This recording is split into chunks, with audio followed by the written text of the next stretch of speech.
The first time I understood my marriage was over, my wife was laughing. Not the kind of laugh you hear at a comedy show or when someone tells a decent joke. This was different. Surgical.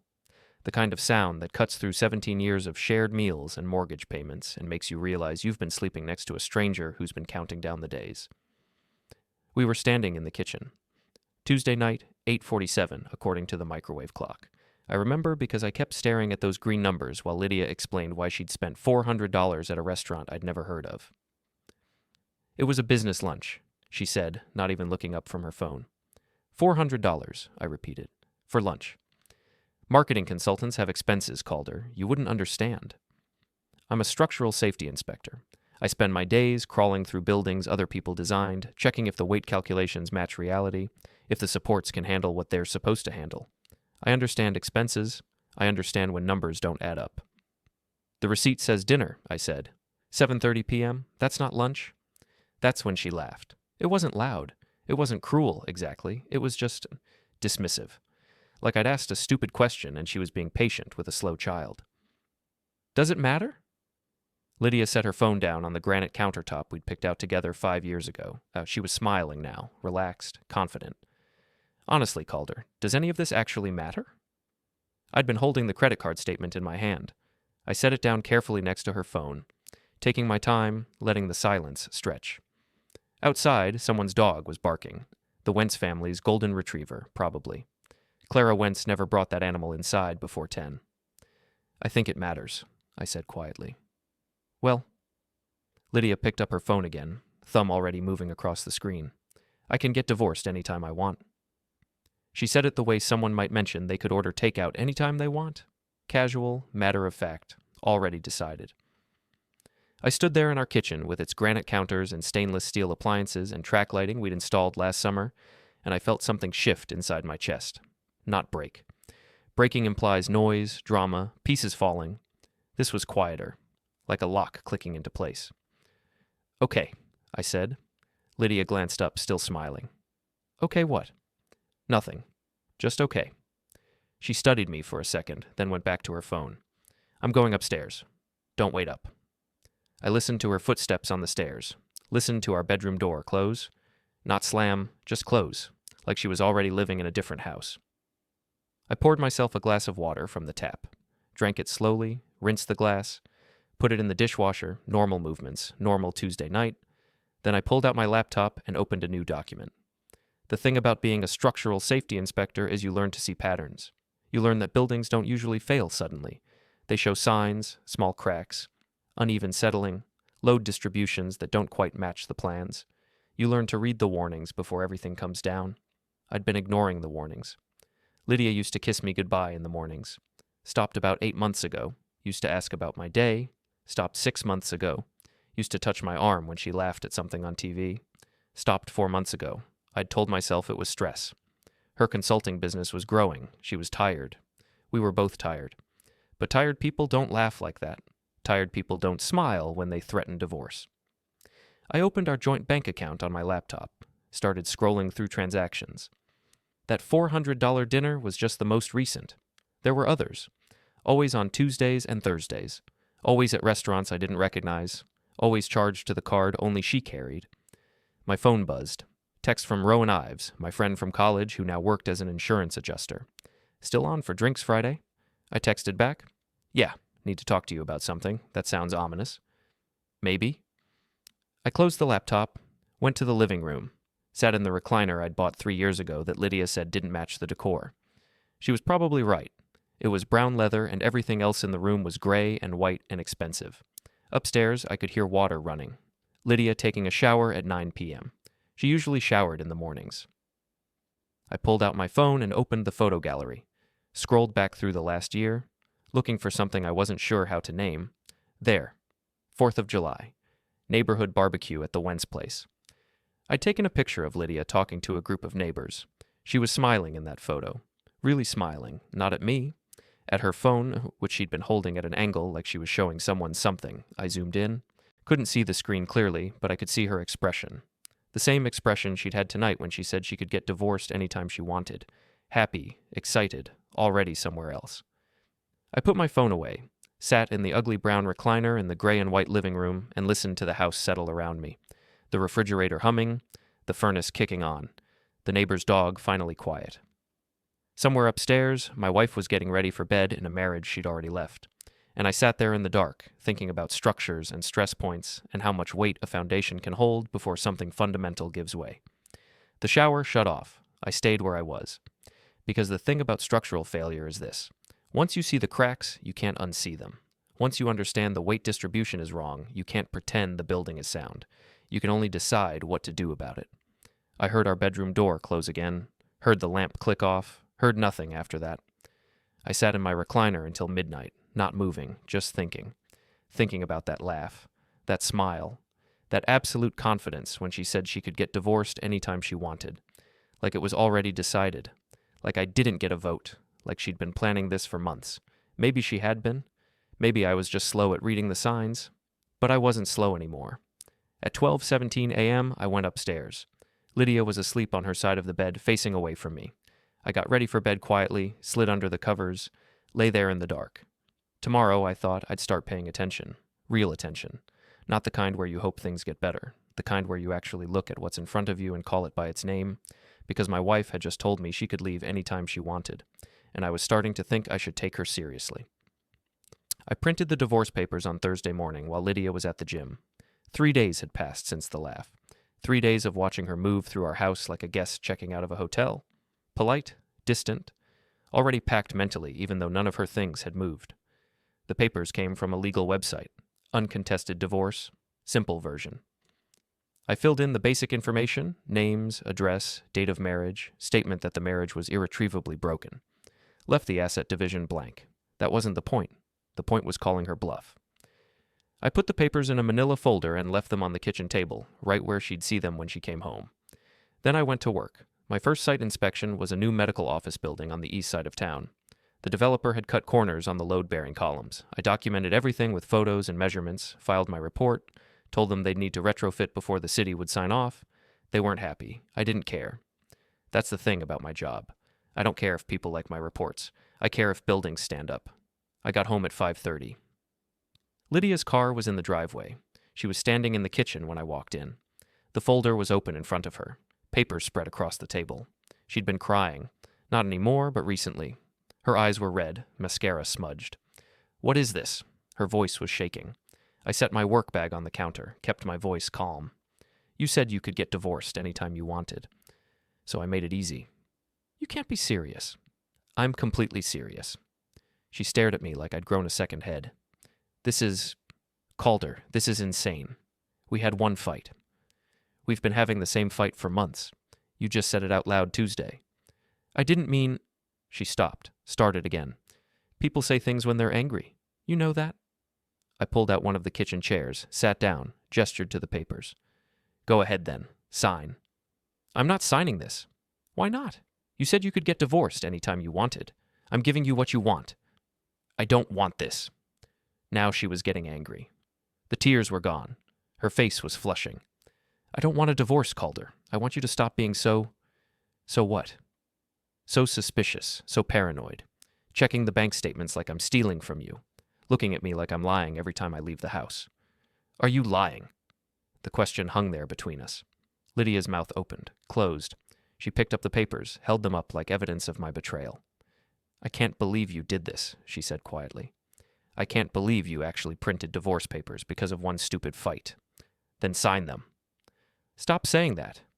I'm serious. If this marriage is so terrible that you need to threaten to leave every time we argue, then let's not waste each other's time. Sign the papers. We'll split the assets fairly. You can move on with your life." She threw the papers down on the table.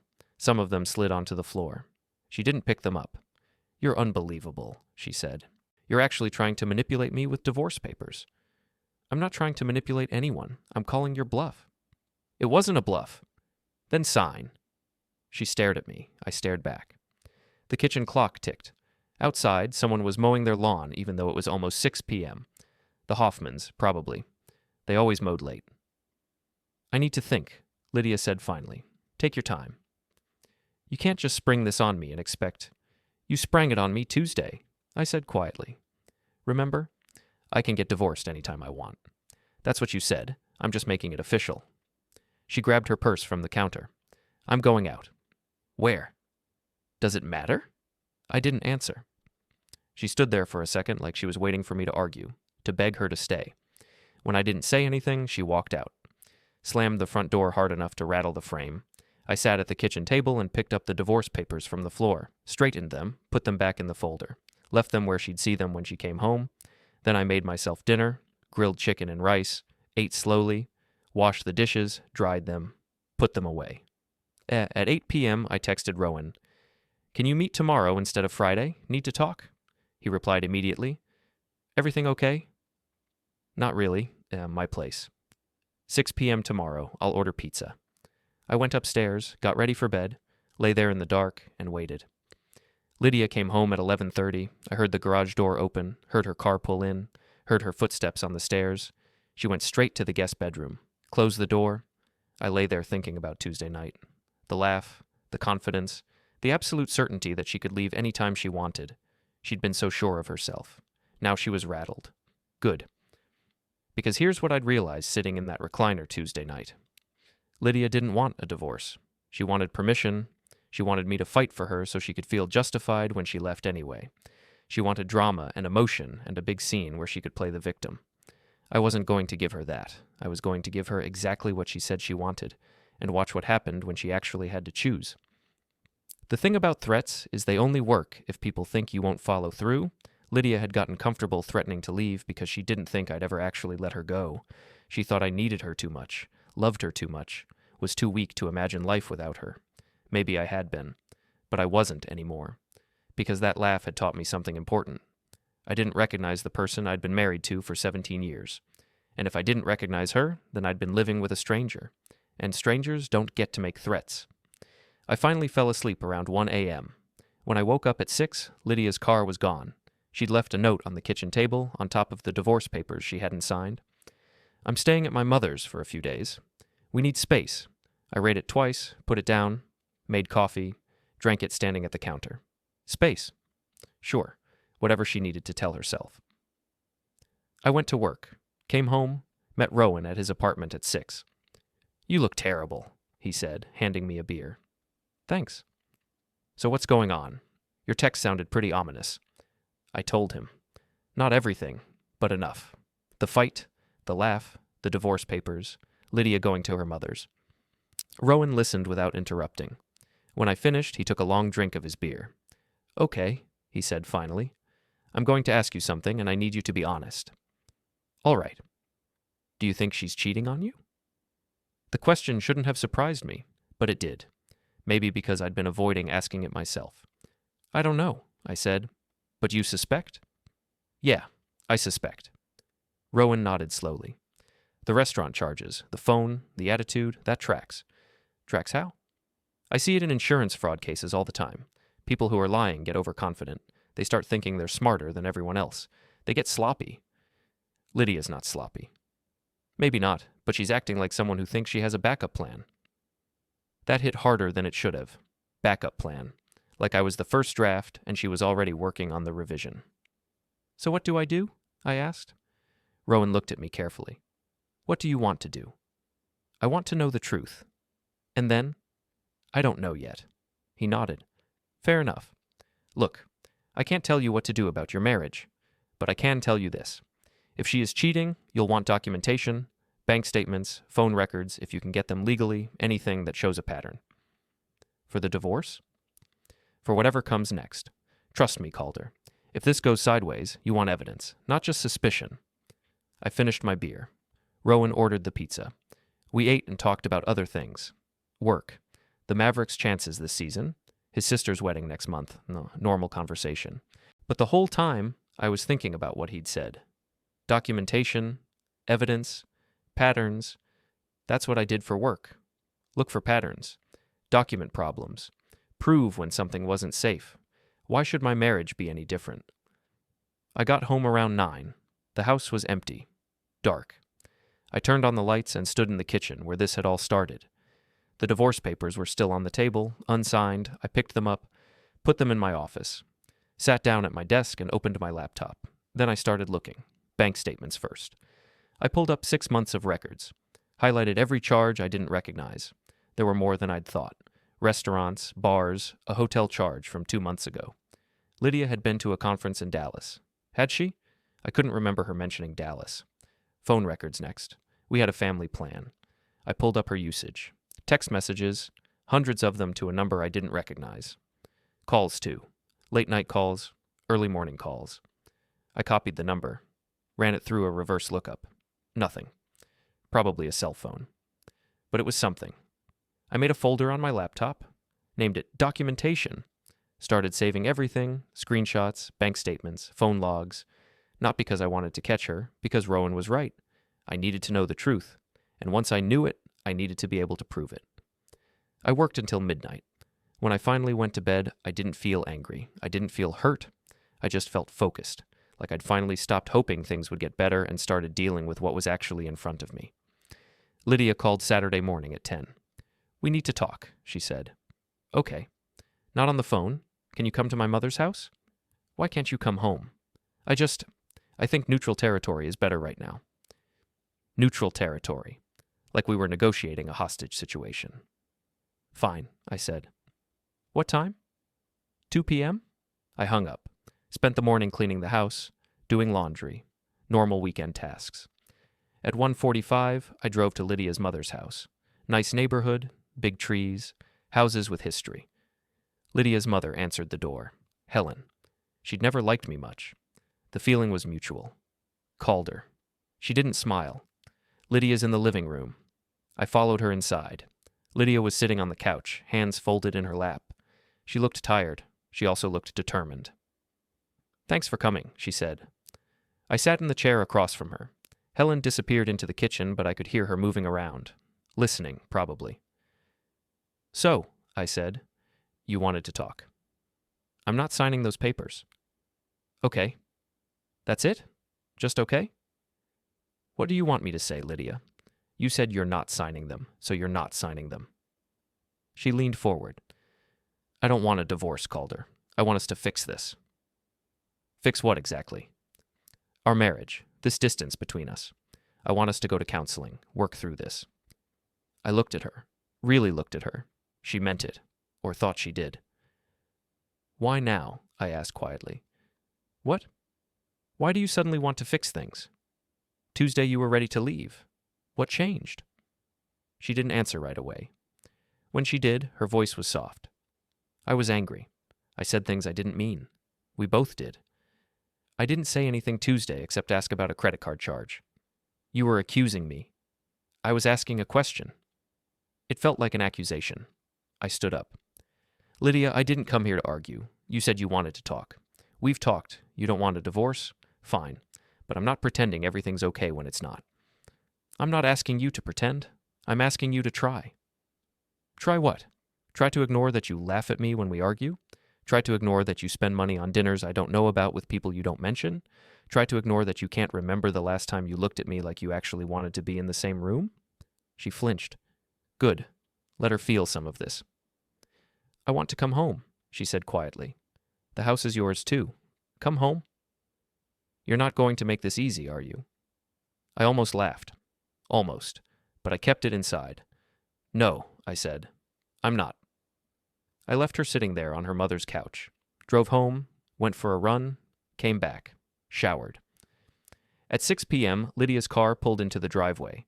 She came inside carrying a bag, not a suitcase, just a small overnight bag, hedging her bets. "I'm going to unpack," she said, not looking at me. "Okay." She went upstairs. I heard her moving around in our bedroom, heard drawers opening and closing. I stayed downstairs, made dinner, set the table for 2. When she came down, she looked surprised. "You made dinner?" "We both need to eat." We sat across from each other, ate in silence. It was the most awkward meal of my life. Afterward, she helped clean up. We moved around the kitchen like dancers who'd forgotten the choreography. Careful not to touch, careful not to get too close. "I'm tired," she said finally. "I'm going to bed early." "All right." She started toward the stairs, stopped, turned back. "Calder?" "Yeah? Can we try? Really try?" I looked at her, standing there in our kitchen, my wife of 17 years. The woman who'd laughed at me 3 days ago. The woman who'd threatened to leave. The woman who'd cried when I called her bluff. "Sure," I said. "We can try." She smiled. Small, uncertain, but real. "Thank you," she said.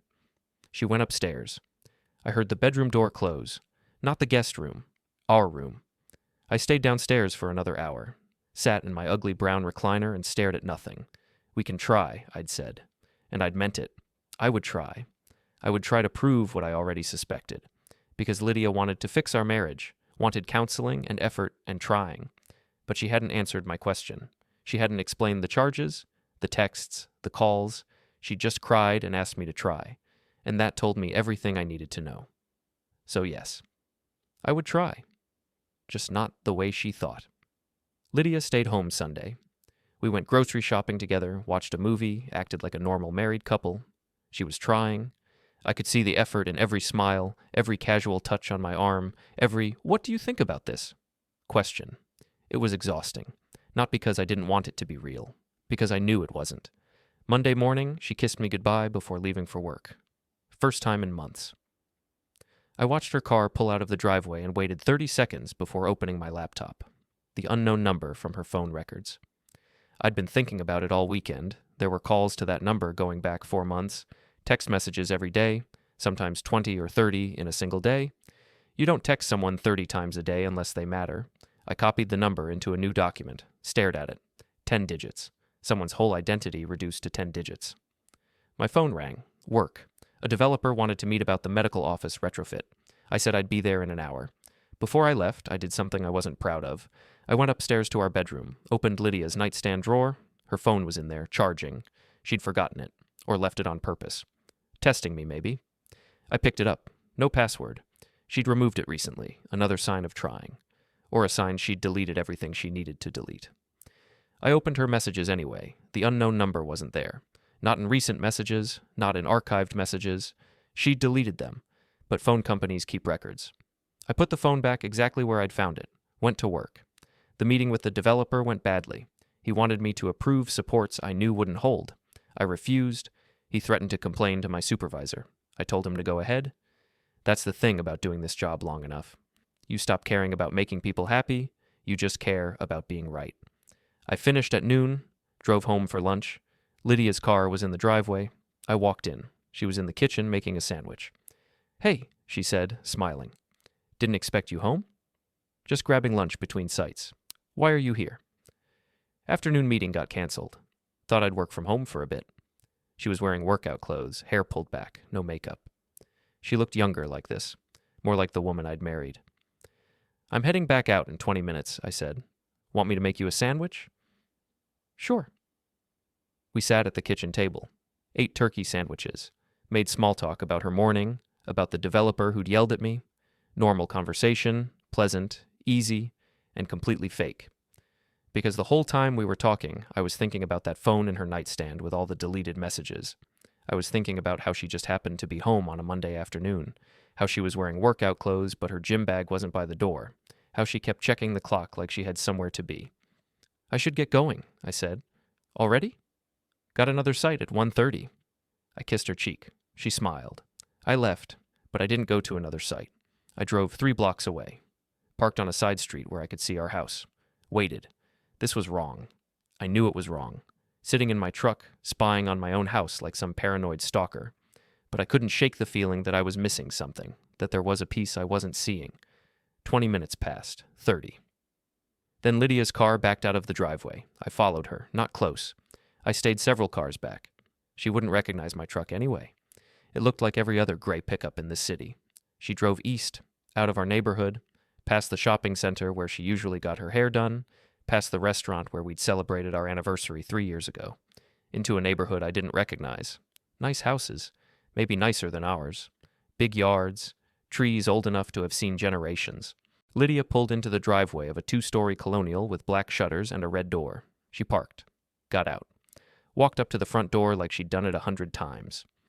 The door opened before she could knock. A man, tall, maybe 40, dark hair, expensive casual clothes, the kind of guy who probably described himself as an entrepreneur. He hugged her, she hugged him back. They went inside. The door closed. I sat in my truck 2 houses down and felt absolutely nothing. Not anger, not surprise, not hurt, just clarity. Because now I knew. Now I had proof. I took out my phone, photographed the house, the address, the car in the driveway, a black Mercedes, vanity plate, V. Klin, Victor Klein. I ran the plate through a property app I used for work. Owner, Victor Klein. Occupation, real estate developer. Properties, 4 commercial, 2 residential, real estate developer. Of course, the kind of guy who takes people to $400 dinners. The kind of guy with a house like this in a neighborhood like this. The kind of guy my wife would describe as successful.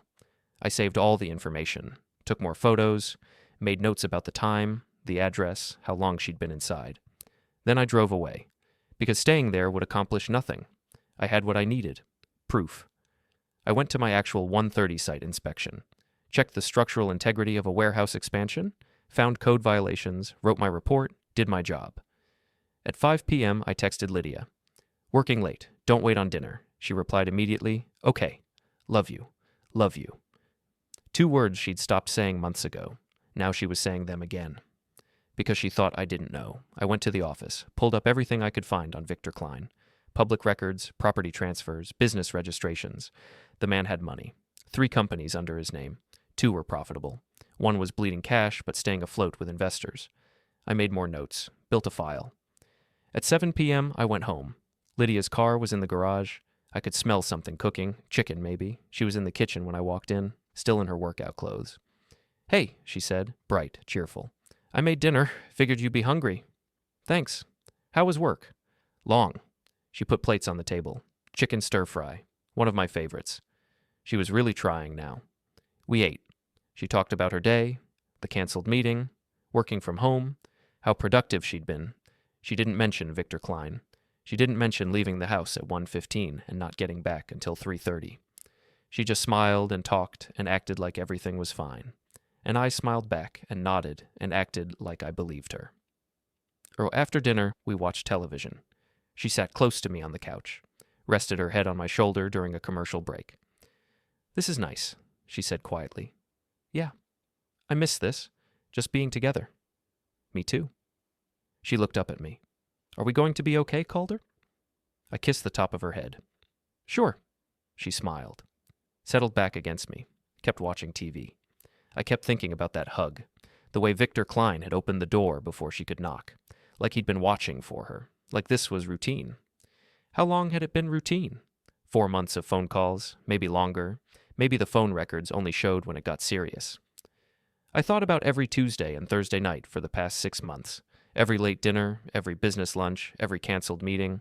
How many times had she been at that house with the black shutters and the red door? How many times had she come home and kissed me and acted like she'd been exactly where she said she'd been? "I'm tired," Lydia said, stretching. "I think I'm going to head up." "All right." She kissed me, on the lips this time, gentle, sweet. "Don't stay up too late," she said. "I won't." She went upstairs. I heard water running, her nighttime routine, washing her face, brushing her teeth, getting ready for bed in our bedroom with our sheets and our pillows. I stayed on the couch, thought about Victor Klein, real estate developer, multiple properties, probably divorced or single, probably 10 years younger than me, probably everything Lydia thought I wasn't, successful, exciting, new. My phone buzzed. Text from Rowan. "How are things?" I stared at the message, started typing, stopped, started again. Found out she's cheating. 3 dots appeared, disappeared, appeared again. "You're sure?" Saw her go to his house. Stayed for 2 hours. "I'm sorry, man. Don't be. Now I know." "What are you going to do?" "Good question. Not sure yet. Let me know if you need anything. Thanks." I put my phone away, sat in the dark living room and listened to the house settle. Upstairs, Lydia was asleep in our bed, dreaming about whatever people dream about when they're living 2 lives. Downstairs, I sat and thought about structures and failures and how much weight a marriage can hold before everything collapses. But here's what I realized.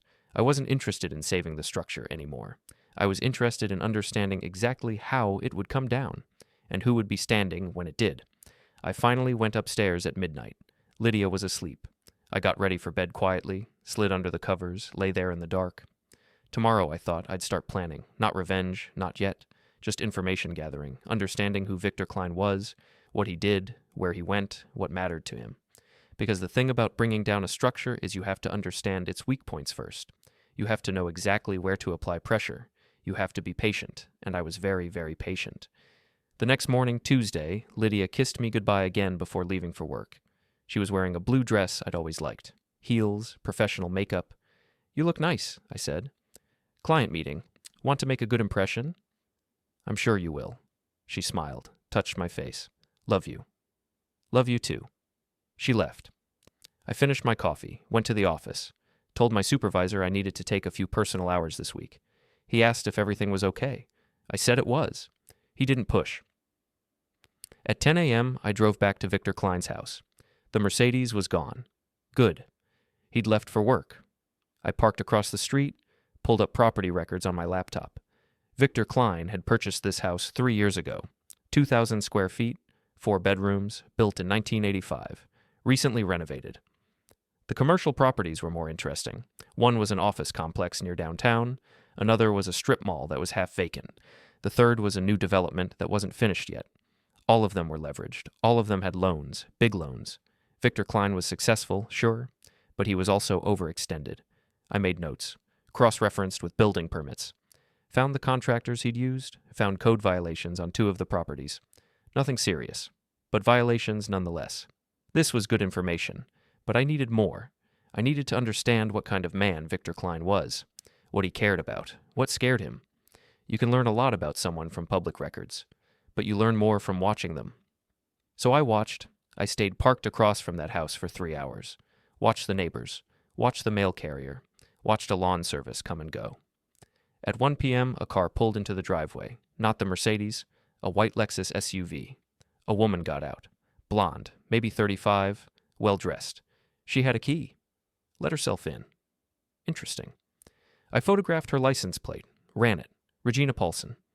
Address matched this house, so Victor Klein had a girlfriend, or a wife, or a roommate. I knew this was getting better. I waited another 30 minutes. Regina came back out, got in her car, left. At 2 p.m., I left too. Went to my actual job. Inspected a restaurant renovation. Found issues with the ventilation system. Wrote my report. At 4 p.m., my phone rang. Lydia. "Hey," she said. "I'm going to be late tonight, client dinner." "What time will you be home?" "Not sure. 9? Maybe 10? Okay. Don't wait up." "I won't." She hung up. Client dinner. Right. I drove back to Victor Klein's neighborhood, parked down the street, different spot this time, better angle on the house. At 6:30, the Mercedes pulled into the driveway. Victor Klein got out, went inside. At 7:15, Lydia's car pulled in behind the Mercedes. She got out. Victor opened the door. She went inside. I took photos, time-stamped them, made notes, client dinner. I stayed until 9 p.m. Lydia's car was still there. I drove home, made myself dinner, ate slowly, cleaned up, went to my office, opened my documentation folder, added today's photos, updated my notes, built a timeline, 4 months of phone calls, 2 hours at his house Monday afternoon, 3 hours tonight. This wasn't new. This wasn't sudden. This was established, comfortable, routine. My wife had another life, and she'd gotten very good at hiding it, except she hadn't hidden it well enough. At 9:45, I heard the garage door open, Lydia's car pulling in. I closed my laptop, went to the living room, picked up a book. She came in looking tired. Makeup faded, hair a little messy. "Hey," she said. "You're still up. Couldn't sleep? How was your evening?" "Quiet." "How was the client dinner?" "Exhausting. They want to completely redesign their marketing strategy. Took forever to go through everything." "Where did you eat?" She paused. "Just a second, but I noticed." "That Italian place downtown? Giovanni's." "The one on 5th? Yeah." I nodded. Went back to my book. She stood there for a moment, then went upstairs. I waited 10 minutes, pulled out my phone, Googled Giovanni's, called the number. "Giovanni's. How can I help you?" "Hi, I'm supposed to meet some clients there tomorrow, but I can't remember what time you close on Tuesdays." "We're closed Mondays and Tuesdays. Wednesday through Sunday, 5 to 11. "Oh, right. Thanks." I hung up. Lydia had just lied. Again. Giovanni's was closed on Tuesdays. She hadn't been at a client dinner. She'd been at Victor Klein's house for 3 hours. I put my phone away, sat in my ugly brown recliner and thought about lies and structures and breaking points, and I realized something. I wasn't angry anymore. I was something colder than that. I was calculating. Because Lydia thought she was smart. Victor thought he was safe. They both thought I was the boring husband who didn't notice things. They were wrong. I noticed everything. And I was going to use that. I just needed a little more time to figure out exactly how. Upstairs, the shower turned on. Lydia washing away evidence of wherever she'd been, whatever she'd done. Tomorrow, I'd follow up on Regina Paulson, find out who she was to Victor Klein. Thursday, I'd see if Lydia stuck to her pattern. If she went to Victor's house again, I'd watch, I'd document, I'd build my case. Not for court, not for divorce, for something else. Something I was just beginning to understand I wanted. Not just proof, not just knowing. I wanted them to feel what I felt. I wanted them to understand what happens when you underestimate someone. When you think the boring husband will just take it, will just accept it, will just fade away quietly. I wasn't going to fade away. I was going to become very, very present. But first, I needed to know everything. Every detail, every pattern, every weakness. Because you can't bring down a structure if you don't understand how it's built. And I was going to understand Victor Klein's structure perfectly, right before I dismantled it. Piece by piece. Thursday morning, Lydia kissed me goodbye at 7:30. She was wearing black pants and a gray blouse. Professional, conservative. Big day? I asked. Just meetings. You? Site inspections, nothing exciting. She smiled, touched my arm. Have a good day. You too. I watched her drive away, counted to 60. Then I left too. But I didn't go to my first scheduled inspection. I went to the county records office. The clerk was a woman in her 50s named Pauline who'd helped me dozens of times over the years with property research. She recognized me immediately. Calder, what brings you in today? Need to pull some permit records. Commercial properties. Which ones? I gave her Victor Klein's addresses. All 4 commercial properties. She typed into her computer. Frowned. These are all the same owner. Victor Klein Development. That's right. I'm doing background research for a potential client. They want to know about code compliance history before they invest. It was a reasonable lie. People requested this kind of information all the time. Pauline printed everything out. Building permits, inspection reports, violations, code enforcement actions. I thanked her, took the stack of papers to my truck, sat there reading. Victor Klein's office complex had 3 outstanding violations. Minor things, exit signage, fire extinguisher placement, but violations nonetheless. The strip mall had been cited twice for structural issues. Both times, Victor had hired the cheapest contractor available to do the minimum required fix. The new development was interesting. Permits approved 6 months ago. Construction started 4 months ago, but work had stopped 3 weeks ago. I pulled up the contractor's information, made a call. Bridgestone Construction. Hi, this is Calder. I'm a structural safety inspector. I'm doing research on the Maple Street development. Can you tell me the status of that project? There was a pause. You from the city? No, independent contractor doing background work. Then I can't tell you much, except that project's on hold. Why? Payment issues. Klein owes us $40,000. Until he pays, we're not coming back. Understood. Thanks for your time. I hung up. Victor Klein was in trouble. Not catastrophic trouble, but enough trouble to be stressed. Enough trouble to need money. I wondered if Lydia knew. Probably not. She wasn't good with details like that. She saw the nice house and the Mercedes and assumed success. But I knew better. I'd seen too many developers who looked successful on the surface while drowning underneath. I spent the rest of the morning at actual site inspections. Did my job, wrote my reports, stayed professional. At noon, I drove past Victor Klein's office. Small building near downtown. 2 stories. His name on the directory, Suite 201. I parked across the street. Waited. At 12:45, Victor came out. Got in his Mercedes, drove 3 blocks to a restaurant. Met 2 men in suits, sat at an outdoor table. I took photos, zoomed in on their faces. Couldn't hear what they were saying, but body language told me enough. Victor was pitching something. The men weren't buying. The meeting lasted 30 minutes. The men left. Victor sat there alone for another 10 minutes, staring at his phone. Then he drove back to his office. I followed at a distance. Watched him go inside. Waited another 20 minutes. Nothing. I went back to work. At 4 p.m., I texted Lydia. Working late again. Probably 7 or 8. She replied, me too. Client meeting ran long. Client meeting? Sure. I drove back to Victor's neighborhood. Different parking spot this time. Down the street, around the corner, better line of sight. At 5:30, Victor's Mercedes pulled into the driveway. At 6:15, Lydia's car arrived. I photographed everything, time-stamped, made notes. Then I did something I probably shouldn't have done. I got out of my truck, walked down the street. Not toward Victor's house, past it. Like I was just a neighbor out for an evening walk. The house had a fence, wood, 6 feet tall. But there was a gap between the fence and the garage where you could see into the backyard. I glanced in as I walked past. They were on the back patio, sitting close together. Victor had his arm around her. Lydia was laughing, really laughing. Not the cruel laugh from the kitchen, not the dismissive laugh. A real laugh, happy, relaxed, like she was exactly where she wanted to be. I kept walking, circled the block, came back to my truck, sat there until 9 p.m. When Lydia's car finally left, I waited 10 minutes. Then I drove home. She got there 20 minutes after me. Looked tired again. Hair still perfect, though. Makeup still intact. Hey, she said. Long day? Yeah, you? Exhausting.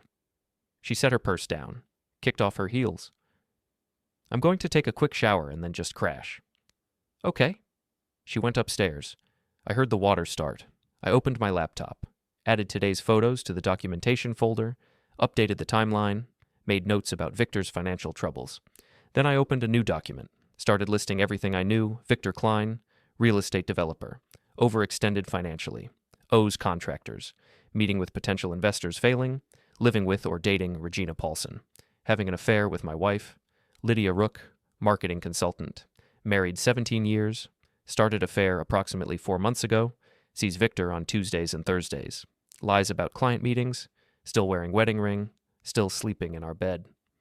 The 2 lists sat there on my screen, 2 lives, 2 separate sets of facts, but they overlapped in one place. My wife was choosing Victor over me, not permanently yet. She hadn't filed for divorce, hadn't moved out, hadn't even stopped pretending, but she was choosing him every Tuesday and Thursday, choosing his house, his company, his life, while I got the leftovers, the tired smiles, the fake client meetings. The shower shut off upstairs. I closed the laptop, went to the kitchen, made tea, stood at the counter drinking it. Lydia came down in her pajamas, hair wet, face clean. You're still up, she said, just winding down. She poured herself water, drank it slowly. Can I ask you something? Sure. Do you think we're okay? I looked at her, really looked at her. My wife of 17 years, standing in our kitchen in her pajamas, asking if we were okay while she was having an affair. Why do you ask? You've been quiet lately, distant. I've been thinking. About what? About us. About whether this is working. She set her water down. Is this about the divorce papers? Because I thought we moved past that. We moved past it, I said carefully. But I'm not sure we fixed anything. I'm trying, Calder. I'm really trying. I know you are. Then what's wrong? I don't know yet. She came closer, touched my face. Talk to me, please. Tell me what you're thinking. I could have told her. Right then, I could have said, I know about Victor. I've seen you at his house. I know you're lying about client meetings. But I didn't, because I wasn't ready yet. I needed more information, more evidence, more understanding of what I was dealing with, and I needed Victor to feel safe, to think he was getting away with it. People make mistakes when they feel safe. I'm just tired, I said. Work's been stressful. Is there anything I can do? No, I just need some sleep. She kissed me, gentle, sweet, like she meant it. Come to bed, she said. We can talk more tomorrow if you want. Okay. We went upstairs together, got into bed. She curled up next to me, fell asleep within minutes. I lay there in the dark, thinking about Victor Klein's financial troubles, about the contractors he wasn't paying, about the investors who weren't investing, about how easy it would be to make those troubles worse. Not yet, though. First, I needed to understand Regina Paulson, who she was, what she meant to Victor. Because if Victor was cheating on Regina with my wife, that was leverage. And if Regina didn't know, that was even better leverage.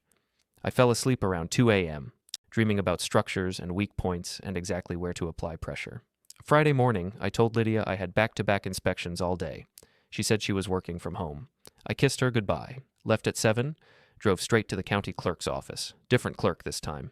Younger guy who didn't know me. I need to pull property records, I said. Residential address. I gave him Regina Paulson's information. He printed it out. Regina had purchased the house with Victor Klein 3 years ago. Joint ownership. Both names on the deed. So they weren't just dating. They owned property together. This was getting more interesting. I thanked the clerk. Left. Sat in my truck going through the records. Regina Paulson. Age 36. Occupation listed as dental hygienist. No marriages on record. No children listed. I cross-referenced her with social media. Found her Facebook. Privacy settings loose enough to see some photos. Pictures of her and Victor at restaurants, on vacation, at parties. Going back 2 years. Recent photos showed them together. Smiling, happy. But the most recent photo was from 6 weeks ago. Nothing since then. Interesting. I saved everything. Added it to my documentation folder. Then I drove to a coffee shop near Victor's office. Parked where I could see the entrance. Waited. At 9:15, Victor arrived. Went inside. At 9:45, Regina's white Lexus pulled into the lot. She got out. Went inside. I waited 30 minutes. When she came out, she was crying. She sat in her car for 10 minutes. Then drove away. I followed her. Not close. Just close enough. She went to a dental office across town. Parked. Sat in her car for another 5 minutes. Wiped her eyes. Checked her makeup in the mirror. Then she went inside. I made notes. Regina worked at Westside Dental. Probably had a regular schedule. Probably needed that job. Probably couldn't afford to make waves with Victor if they owned property together. This was useful information. I spent the rest of the day doing actual work. 3 site inspections. 1 emergency call about a cracked foundation. By the time I finished, it was after 6. I texted Lydia. On my way home. Want to order takeout? She replied. Already ate. Long day, going to bed early, going to bed early. On a Friday night. I drove home. The house was dark except for the upstairs bedroom light. I went inside. Found a note on the kitchen counter. Leftovers in the fridge if you're hungry. Had a migraine. Sorry. Migraine. I went upstairs. Our bedroom door was closed. I opened it quietly. Lydia was in bed, lights off, either asleep or pretending to be.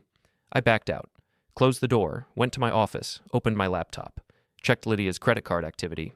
No charges today. Checked her phone records. 12 calls to Victor's number, 23 text messages. On a Friday when she supposedly had a migraine and went to bed early, I leaned back in my chair, thought about Regina crying in her car, about Victor owing contractors $40,000, about Lydia lying about migraines, about how all of these things connected. Victor needed money. Regina was crying. Lydia was lying. The structure was becoming clearer. I just needed to understand it a little better. Then I could decide exactly how to bring it down. Saturday morning, Lydia slept late. I made coffee, read the news, acted normal. When she finally came downstairs around 10, she looked tired, but not sick. "How's your head?" I asked. "Better. Sorry about last night." "It's fine. You need to rest." She poured coffee, sat at the table. "What are you doing today?" "Thought I'd run some errands. Maybe wash the truck. You?" "I should probably catch up on some work." "On Saturday?" "Client presentation Monday. Want to make sure it's perfect." "Right." We spent the morning in separate rooms. She was in her office. I was in mine. Both of us pretending to work. At noon, I told her I was going out. "How long?" she asked. "Few hours. Need to pick up some things for the truck." "Okay." I drove to Victor Klein's office building. Saturday meant fewer people around, easier to move without being noticed. The building was mostly empty. A few cars in the lot, but not many. Victor's Mercedes wasn't there. Good. I went inside. Took the stairs to the second floor. Suite 201. Victor Klein Development. The door was locked. Through the glass, I could see a small reception area. 2 offices behind it. Nothing fancy. Nothing that screamed success. I took photos of the door, the suite number, the directory listing. Then I went back downstairs. Walked around the building, checked the exits, the parking lot layout, the security cameras. There were 3 cameras. 1 at the main entrance. 1 at the back entrance. 1 in the parking lot. I made notes about angles and blind spots.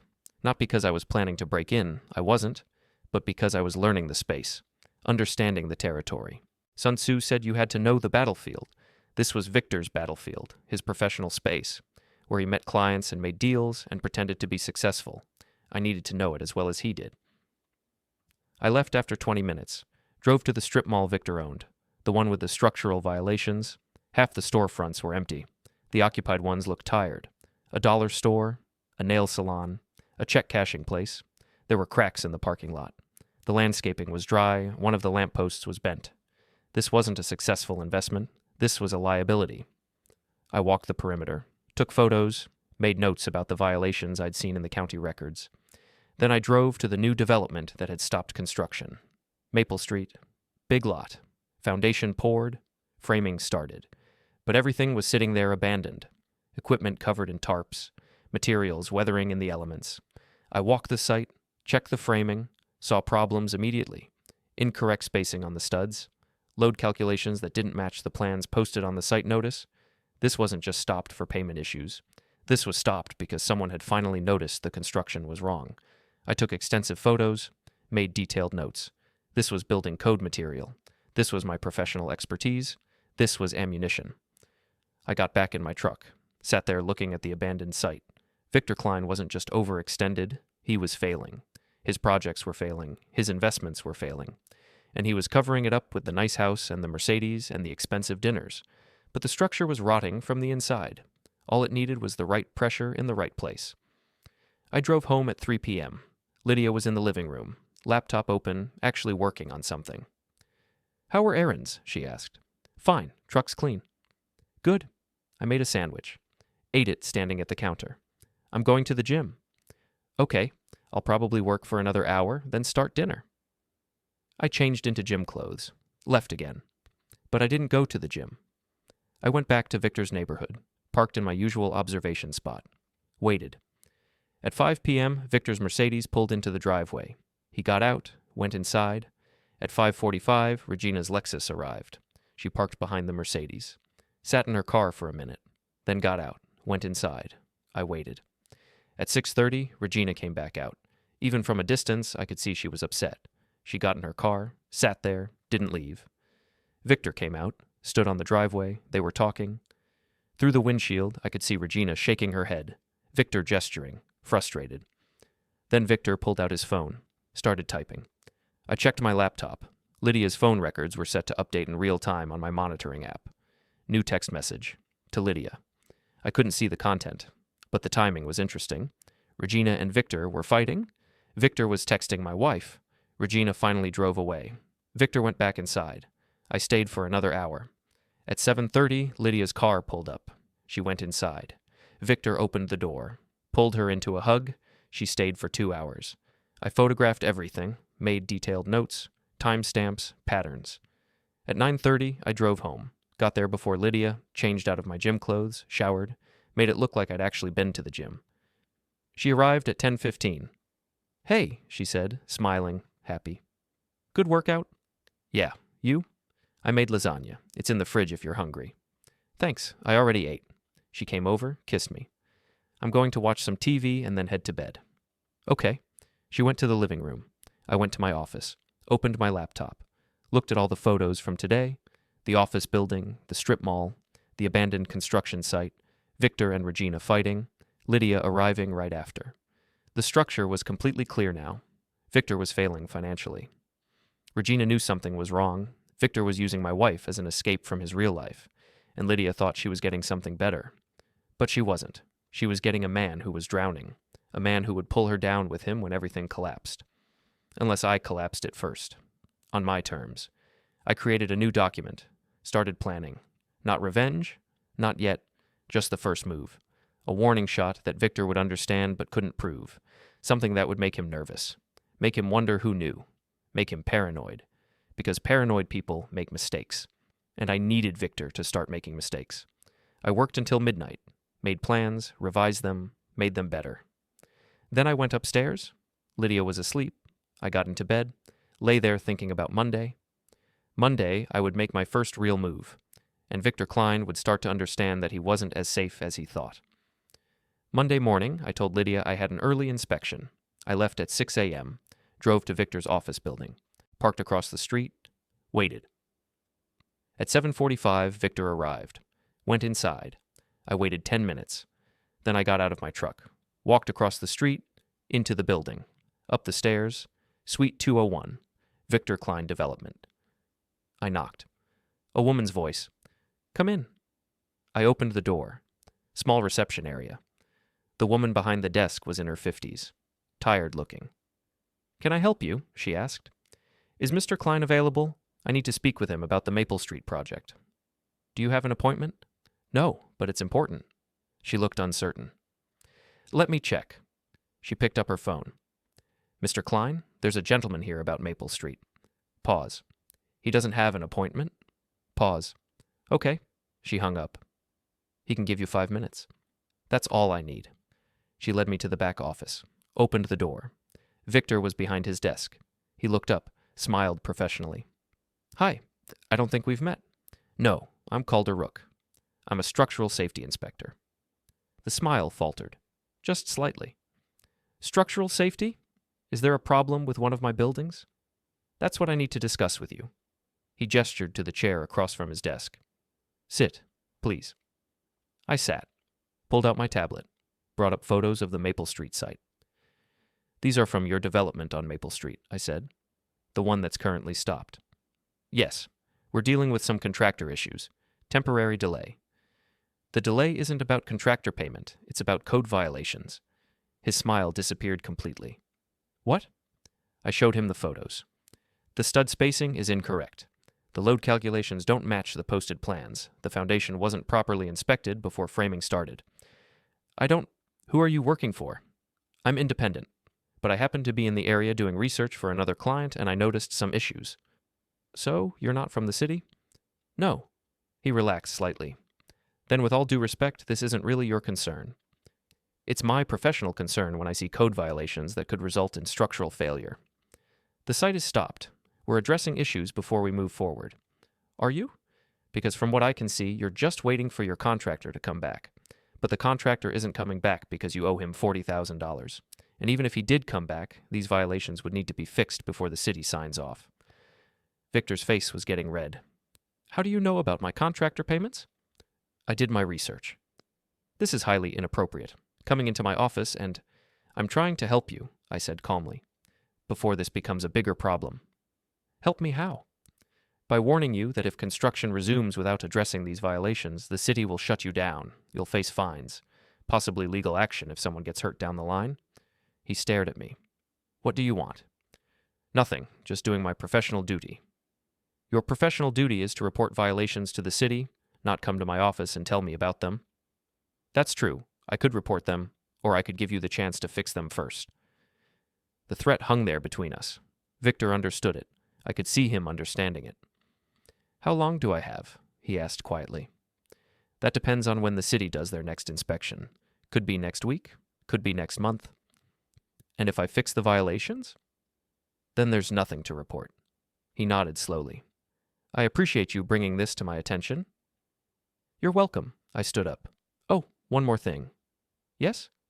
"The strip mall on Henderson. You've got outstanding violations there too. Exit signage, fire extinguishers. Might want to address those as well." His face went pale. "How do you—" "Public record. Anyone can access it." I walked to the door, stopped, turned back. "Mr. Klein, can I give you some professional advice?" "What?" "When you're overextended on multiple properties, it's usually better to focus on getting one or two right rather than spreading yourself too thin. Just something to think about." I left before he could respond. Walked out through the reception area, down the stairs, across the street to my truck, sat there for a minute, hands on the steering wheel. My heart was racing, not from fear, from adrenaline. I just confronted Victor Klein, not about my wife, not about the affair, about his failing business, and I'd done it in a way that was completely legitimate. Everything I'd said was true. The violations existed, the contractor debt existed, the problems existed.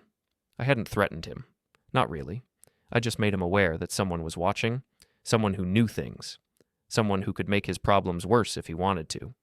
I'd made him paranoid, and paranoid people don't think clearly. I started my truck, drove to my actual inspection site, did my job. My phone rang at 10 a.m. Rowan. "Hey," I said. You sound good. Better than last week. I'm okay. How are things with Lydia? About the same, but I'm handling it. What does that mean? It means I'm taking care of it. There was a pause. Calder, what did you do? Nothing illegal, just sent a message. To who? The guy she's cheating with. What kind of message? The professional kind. Let him know someone's paying attention. That sounds ominous. It's fine, I know what I'm doing. Do you? Yeah, I really do. Another pause, then, just be careful, okay? Don't do anything you can't take back. I won't. We talked for a few more minutes. About work, about nothing, then hung up. I finished my inspection, wrote my report, sent it to the client. At noon, my phone buzzed. Email notification from Victor Klein. Subject, Maple Street Project. I opened it. Mr. Rook, thank you for bringing the Maple Street issues to my attention. I'm having my structural engineer review the site this week. I'd appreciate it if you would hold off on filing any formal reports until we've had a chance to address your concerns. I'm sure we can resolve this professionally. Best, Victor Klein. I read it twice. He was scared. Good. I replied, Mr. Klein, I'm glad to hear you're taking this seriously. I'll give you 2 weeks to address the violations before I make any decisions about formal reporting. Professional courtesy. Calder Rook, 2 weeks. Just enough time to make him sweat. Just enough time to watch him scramble. Just enough time to see what other mistakes he'd make when he was under pressure. I closed my laptop. Smiled. This was just the beginning. Victor Klein thought I was a structural inspector concerned about code violations. He had no idea who I really was, or what I was really doing. But he would. Eventually, he would. The rumors started on Wednesday. I didn't start them. I just let them happen. Clara Wentz, our neighbor, was at the grocery store when I ran into her. We made small talk in the produce section. Normal conversation. How's the weather? How's the neighborhood? Is that golden retriever still barking every night? Then she asked about Lydia. I haven't seen her at the last few HOA meetings, Clara said, picking through the apples. Is she okay? She's been busy with work, I said. Must be very busy. I saw her car wasn't home last Thursday evening, or Tuesday the week before. There it was. Clara had noticed. Clara noticed everything. That's what HOA treasurers did. Client meetings, I said. Marketing consulting keeps her out late sometimes. Of course.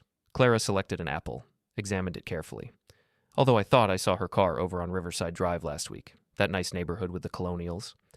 I didn't react, just kept looking at the lettuce. You know Riverside, Clara continued. My friend Janet lives over there. Beautiful houses. Mm-hmm. Janet mentioned she keeps seeing the same car parked on her street, silver sedan. She thought maybe someone was casing the neighborhood. Clara laughed lightly. Paranoid, right? But it looked just like Lydia's car. I picked up a head of lettuce, put it in my cart. Small world. Isn't it, though? I left after that. But the seed was planted. Clara would tell Janet, Janet would tell her friends, friends would talk. That's how neighborhoods worked. I didn't have to do anything else. Just confirm that yes, Lydia was busy. Yes, she was working late. Yes, her car might be over on Riverside sometimes. The truth would do the rest. Thursday evening, Lydia came home at 9:30. Again. How was your day? I asked. Exhausting. She set her purse down, kicked off her shoes. Is there any dinner left? In the fridge. She heated up leftover chicken, Ete standing at the counter. Clara called me today, she said. Oh? Yeah.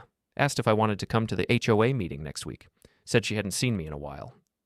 That's nice of her. I guess. Lydia took another bite. She was being weird, though. Weird how? Just asking a lot of questions. About work, about where I've been.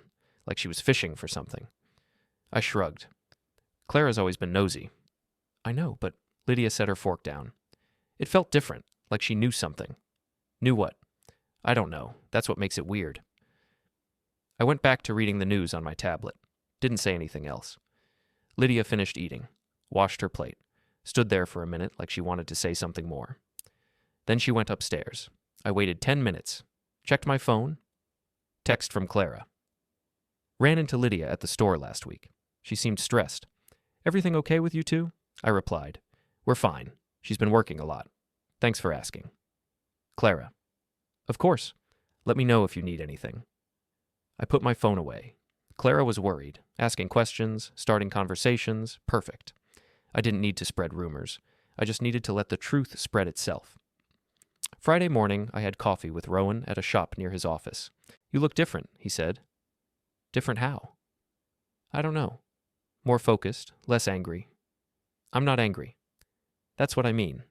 You should be angry. Your wife's cheating on you, but you're sitting here calm as anything." I took a drink of coffee. Anger doesn't help? What does help? Planning. Rowan studied me. "What exactly are you planning, Calder?" "Just making sure I have all the information I need." "Information for what? The divorce?" "Maybe. That's not very reassuring."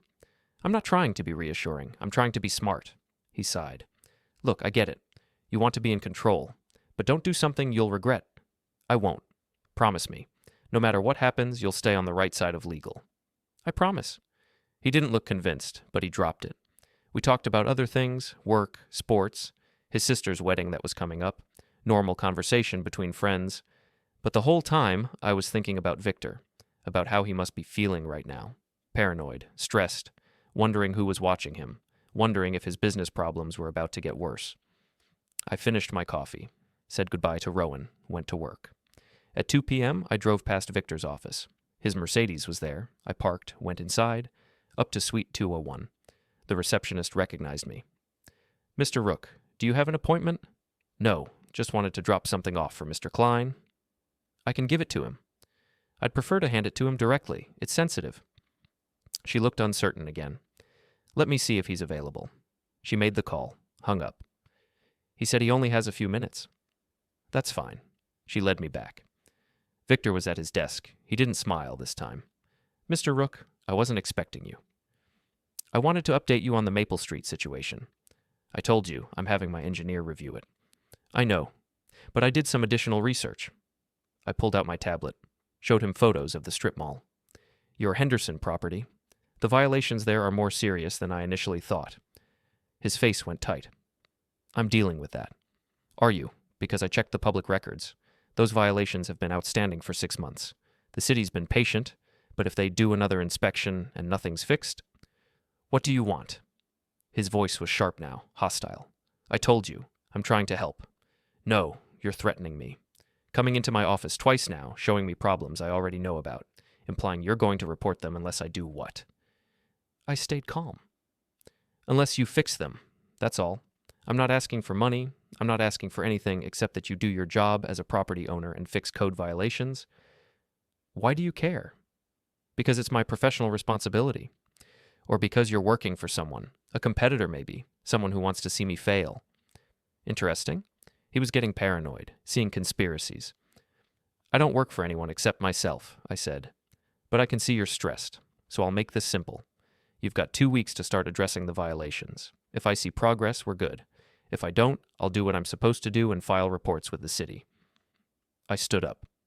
"Have a good weekend, Mr. Klein." I left before he could respond. Back in my truck, I sat there for a minute, hands shaking slightly. Not from fear, from adrenaline again. I was pushing him, making him uncomfortable, making him wonder, and he was reacting exactly how I wanted him to react. Getting defensive, getting paranoid, getting sloppy. I drove home. Lydia was there, working in her office. "Hey," I called out. "Hi," she called back. Distracted. I made dinner, grilled chicken and vegetables, set the table. She came down at 6. Looked tired. "Rough day?" I asked. "Just long. Lots of clients demanding things." We ate in silence for a while. Then she asked, "Are you going to your friend's sister's wedding next month?" "Rowan's sister? Yeah, probably." "Can I come?" I looked up. "You want to come to a wedding for someone you've never met?" "I want to spend time with you, do normal couple things." "Normal couple things, like we were a normal couple." "Sure," I said, "if you want." She smiled, reached across the table, squeezed my hand. "Thank you." I squeezed back, smiled, and thought about Victor sitting in his office, paranoid and stressed, wondering who was watching him, wondering how much worse things were going to get. Saturday morning, Lydia suggested we go to brunch, together, like a date. I said yes. We went to a place downtown she liked, got a table on the patio, ordered mimosas and omelets. She was trying, really trying, smiling, laughing at my jokes, touching my arm, like we were falling in love again. Except we weren't. She was just trying to keep me convinced while she figured out her next move. "This is nice," she said. "We should do this more often." "Yeah. I know I've been distant. I'm sorry." "It's okay." "No, it's not. I've been focused on work, and I've been taking you for granted." She looked down at her mimosa. "I don't want to lose you, Calder." The timing was almost funny. She didn't want to lose me. While she was seeing Victor twice a week. While she was lying about client meetings. While she was building a whole separate life I wasn't part of. But she didn't want to lose me. "I don't want to lose you either," I said, because it was what she needed to hear, and because keeping her convinced was part of the plan. We finished brunch, walked around downtown, held hands, acted like a happy married couple. Other people saw us, friends, acquaintances, the couple from 2 streets over who waved. Look at Calder and Lydia, still together after all these years, still happy. We got home at 2. She kissed me in the driveway, really kissed me. "I'm going to take a nap," she said. "I'm exhausted." "Okay." She went inside.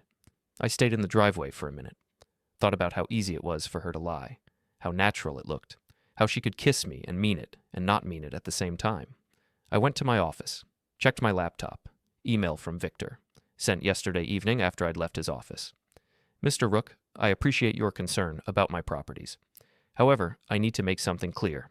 I don't appreciate unannounced visits to my office or implied threats about reporting violations. If you have professional concerns, please submit them in writing through proper channels. Otherwise, I'll consider any further contact harassment.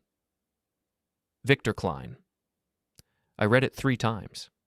He was pushing back, trying to assert control, trying to make me think he wasn't scared. But the email itself proved he was scared, because if he wasn't scared, he wouldn't have sent it. I replied, "Mr. Klein, I understand your concern. I'll submit any future findings through official channels as you've requested. However, I should mention that I've been asked to consult on several properties in the Riverside area, so I may be in your neighborhood periodically. Professional courtesy suggested I let you know." Calder Rook Riverside area, where his house was. Let him think about that. I sent the email, closed my laptop. Upstairs, I could hear Lydia moving around, getting ready for her nap, or checking her phone, texting Victor, telling him about brunch, about how she was keeping me convinced, about how everything was fine, except it wasn't fine, and it was about to get a lot worse, for both of them. Sunday afternoon, my phone rang. Unknown number. "Hello? Calder Rook? Yes? This is Regina Paulson. I got your number from the property records office. I hope you don't mind me calling." I sat up straighter. "Not at all. How can I help you?" "I understand you've been doing inspections on some properties owned by Victor Klein." "That's correct. I co-own the house with him, on Riverside, and I'm wondering if there are any issues I should know about." "Interesting. Very interesting. Are you concerned about structural issues with the house?" I asked carefully. "I'm concerned about a lot of things." Her voice was quiet, strained. "Victor's been acting strange lately, stressed, defensive, and I saw your emails to him about the commercial properties." "I see. Look, I know this is probably inappropriate, but I need to know, is he in serious trouble?" I thought about how to answer. This was an opportunity, but I had to be careful. "Ms. Paulson, I can't discuss Mr. Klein's business matters without his permission." "I'm on the deed. Doesn't that give me rights to information?" "For the residential property, yes. For his commercial properties, no." There was a pause. Then, "Can you at least tell me if the house is safe, structurally sound?" "I haven't done an inspection of your residence. If you'd like me to, I'd be happy to schedule one." "How much would that cost?" "For a basic inspection? About $400? Another pause. Longer this time. "Okay," she said finally. "Can you do it this week?" "I'll have to check my schedule. Can I call you back tomorrow?" "Yes, please." "And Mr. Rook?" "Yes?" "Don't tell Victor I called. He's been volatile lately. I don't want to make things worse." "I understand. Professional confidentiality." "Thank you." She hung up. I sat there staring at my phone. Regina had just given me access to Victor's house, legally, professionally. She'd invited me in. This was better than I could have planned. I immediately called her back. "Ms. Paulson, I just checked my schedule. I can do the inspection Wednesday morning, 9 a.m. Would that work?" "Victor has a meeting Wednesday. He won't be home?" "That's fine. Will you be there?" "Yes, I'll be there." Perfect. I'll see you Wednesday. I hung up, opened my laptop, made notes. Wednesday, 9 a.m., Victor's house, with Regina's permission. I could inspect everything, take photos, see how they lived, understand the structure of their relationship just like I understood the structure of buildings. And Victor wouldn't even know until it was too late. I spent Sunday evening preparing, reviewing inspection checklists, making sure my equipment was ready, acting like this was a normal job. But it wasn't normal. This was reconnaissance. And I was going to use every second of it. Monday morning, Lydia left early for work, said she had meetings all day. I went to the office, did paperwork, made calls. At 3 p.m., I drove to Victor's office building, parked across the street. At 3:45, Victor came out, got in his Mercedes, drove away. I followed him, not close, just enough to see where he went. He drove to the Henderson strip mall, the one with violations, parked, got out, walked through the property with a man in a hard hat. Contractor, probably. They were talking, pointing, making notes. Victor was finally addressing the violations, because he was scared. Good. I took photos, made notes, left after 20 minutes. Tuesday, Lydia said she was working late again. Client meeting. I said, okay. At 6 p.m., I drove past Victor's house.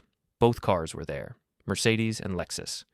Regina was home. Victor was home. Lydia wasn't there yet. I waited. At 7:15, Lydia's car pulled up. She parked on the street, not in the driveway, got out, looked around, nervous, then walked quickly to the house. Regina answered the door. Not Victor. Regina. And Regina didn't look happy. They talked for a minute at the door. I couldn't hear what they were saying, but body language told me enough. Regina was confronting Lydia. Lydia was backing away. Regina stepped onto the porch, gestured, angry. Lydia turned, walked back to her car, fast. Regina watched her go, then went back inside, slammed the door. Lydia got in her car, sat there for a minute, hands on the steering wheel, then she drove away. I followed at a distance. She didn't go home. She drove to a grocery store, parked, sat in her car for 20 minutes. Then she drove home. I gave her 10 minutes. Then I drove home too. She was in the kitchen when I walked in, making tea. Her hands were shaking. Hey, I said, how was the client meeting? Fine. She didn't look at me. Long. You okay? Just tired. You sure? You seem upset. I'm fine, Calder. Just drop it. I raised my hands. Okay. Sorry. She took her tea upstairs. I heard the bedroom door close. I went to my office, made notes about what I'd just seen. Regina had confronted Lydia at Victor's house. While Victor was presumably there, the three of them in the same place. That meant Regina knew, or suspected, which meant Victor's world was falling apart. And tomorrow, I was going to walk right into the middle of it. Wednesday morning, I left at 8:30, told Lydia I had a full day of inspections.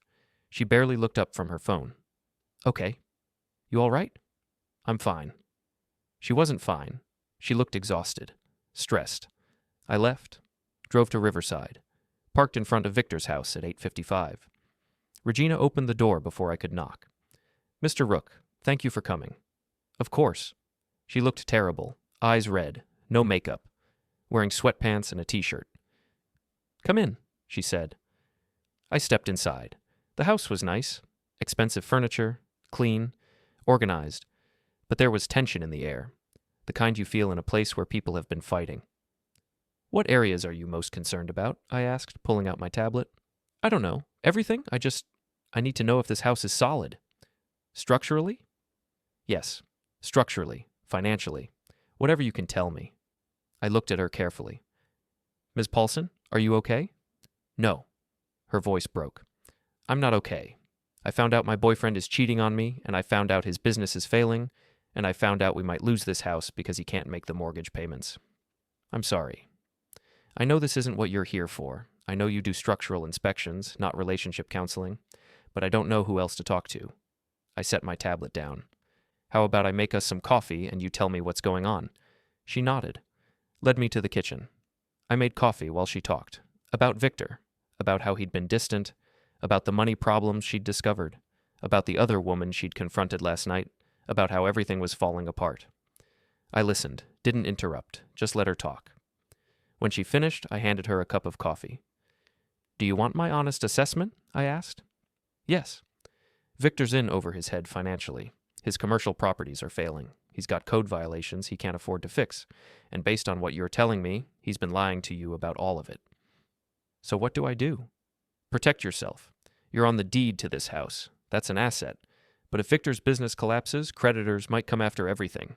You need to talk to a lawyer. Figure out how to separate your finances from his. She nodded slowly. Can you still do the inspection? I need to know if there are any structural issues I should know about before I make decisions. Of course. I spent the next hour inspecting the house. Foundation, framing, roof, electrical, plumbing, everything was fine. The house was solid, but the relationship wasn't. When I finished, I gave her my report. Structurally, the house is sound, no major issues. Thank you. She walked me to the door. And thank you for listening. I hope you figure things out. Me too. I left. Got in my truck. Sat there thinking about what just happened. I just spent an hour in Victor's house, with his girlfriend, learning everything about their problems. And I'd done it completely legally. Victor had no idea, but he was about to find out. Because Regina was going to protect herself. And when she did, Victor's world was going to collapse even faster. I drove home, made notes, added everything to my documentation folder. The pieces were all in place now. All I had to do was watch them fall. Thursday morning, Lydia didn't come down for breakfast. I heard her moving around upstairs, but she stayed in the bedroom until I left for work. I'm heading out, I called up the stairs. No response. I left, drove to the office, checked my email. Nothing from Victor, nothing from Regina. The silence was interesting. At 10 a.m., my phone rang. Regina. Mr. Rook? Yes. I need to talk to you about something. Can we meet? What's this about? Not over the phone, please. There's a coffee shop on Henderson and 5th. Can you meet me there in an hour? I checked my schedule. Sure. Thank you. She hung up. I spent the next hour finishing paperwork, then drove to the coffee shop. Regina was already there, sitting in a corner booth. She looked worse than Wednesday. Eyes red and puffy, hair pulled back in a messy ponytail. I sat down across from her. What's going on? She pushed a folder across the table. I need you to look at something. I opened it. Financial documents, bank statements, loan papers, all with Victor's name on them. Where did you get these? I asked. His office, home office. He keeps everything in a filing cabinet. I went through it last night after he left. Left? He doesn't live with you. He moved out yesterday after I confronted him about the woman, about everything. I looked through the documents carefully. Victor owed more than I'd thought. $200,000 to various creditors. Outstanding loans on all 4 commercial properties. Personal credit cards maxed out. This is bad, I said. I know. That's why I called you. You said I should protect myself. I need to know how. You need a lawyer, not me. I have a lawyer. I'm meeting with her tomorrow. But I wanted you to see these first because you understand the property side. The commercial buildings. Can he lose those? He's probably going to lose those. The strip mall and the new development are the worst. But if he defaults on those loans, the lenders will come after everything, including your house. Her face went pale. Even though I'm on the deed? You're on the deed, but is there a mortgage? Yes. Is the mortgage in both names? I think so. Then yes, they could come after the house if he defaults on the commercial properties and can't pay, depending on how the loans are structured. She put her head in her hands. This is a nightmare. I'm sorry. I've been with him for 3 years. 3 years. And the whole time he's been lying to me, about money, about that woman, about everything. The woman, I said carefully. Did you find out who she is? Her name is Lydia. That's all I know. I saw her Tuesday night. Confronted her. She ran away like a coward. I kept my expression neutral. Did Victor admit to the affair? He denied it at first. Then when I told him I'd seen her, he said it was nothing, just a friend. But I'm not stupid. You don't sneak around with just a friend.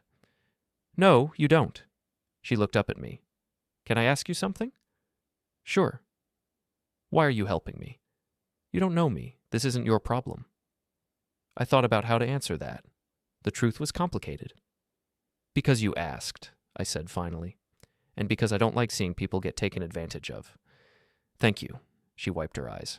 I'm sorry. I'm a mess. It's understandable. My lawyer wants documentation of everything. The financial problems, the affair, all of it. I need to protect myself legally before Victor drags me down with him. That's smart. She stood up. I should go. I have to get to work. But thank you for meeting me and for looking at those documents. Keep them safe. Make copies. Give everything to your lawyer. I will. She left. I sat there for another few minutes thinking. Regina was building a case against Victor, documenting everything, getting ready to separate herself from his financial disaster, which meant Victor was about to lose his girlfriend, his house, and possibly his business. All at once. And Lydia was in the middle of it. I paid for my coffee, drove to Victor's office. His Mercedes was in the parking lot. Good. I went inside. Up to Suite 201. The receptionist saw me and immediately picked up the phone. Mr. Klein, Mr. Rook is here. I heard Victor's voice through the phone. Loud. Angry. The receptionist hung up. He says he doesn't want to see you. Tell him I have information about Regina he needs to hear. She looked uncertain, made another call. He says Regina isn't his business anymore. Tell him I just had coffee with her, and she has documents. Another call. Longer pause. He'll give you 2 minutes. I went back to Victor's office. He was standing behind his desk, not sitting, ready for a fight. What do you want? He demanded. To warn you. Regina's building a case, financial documents, everything.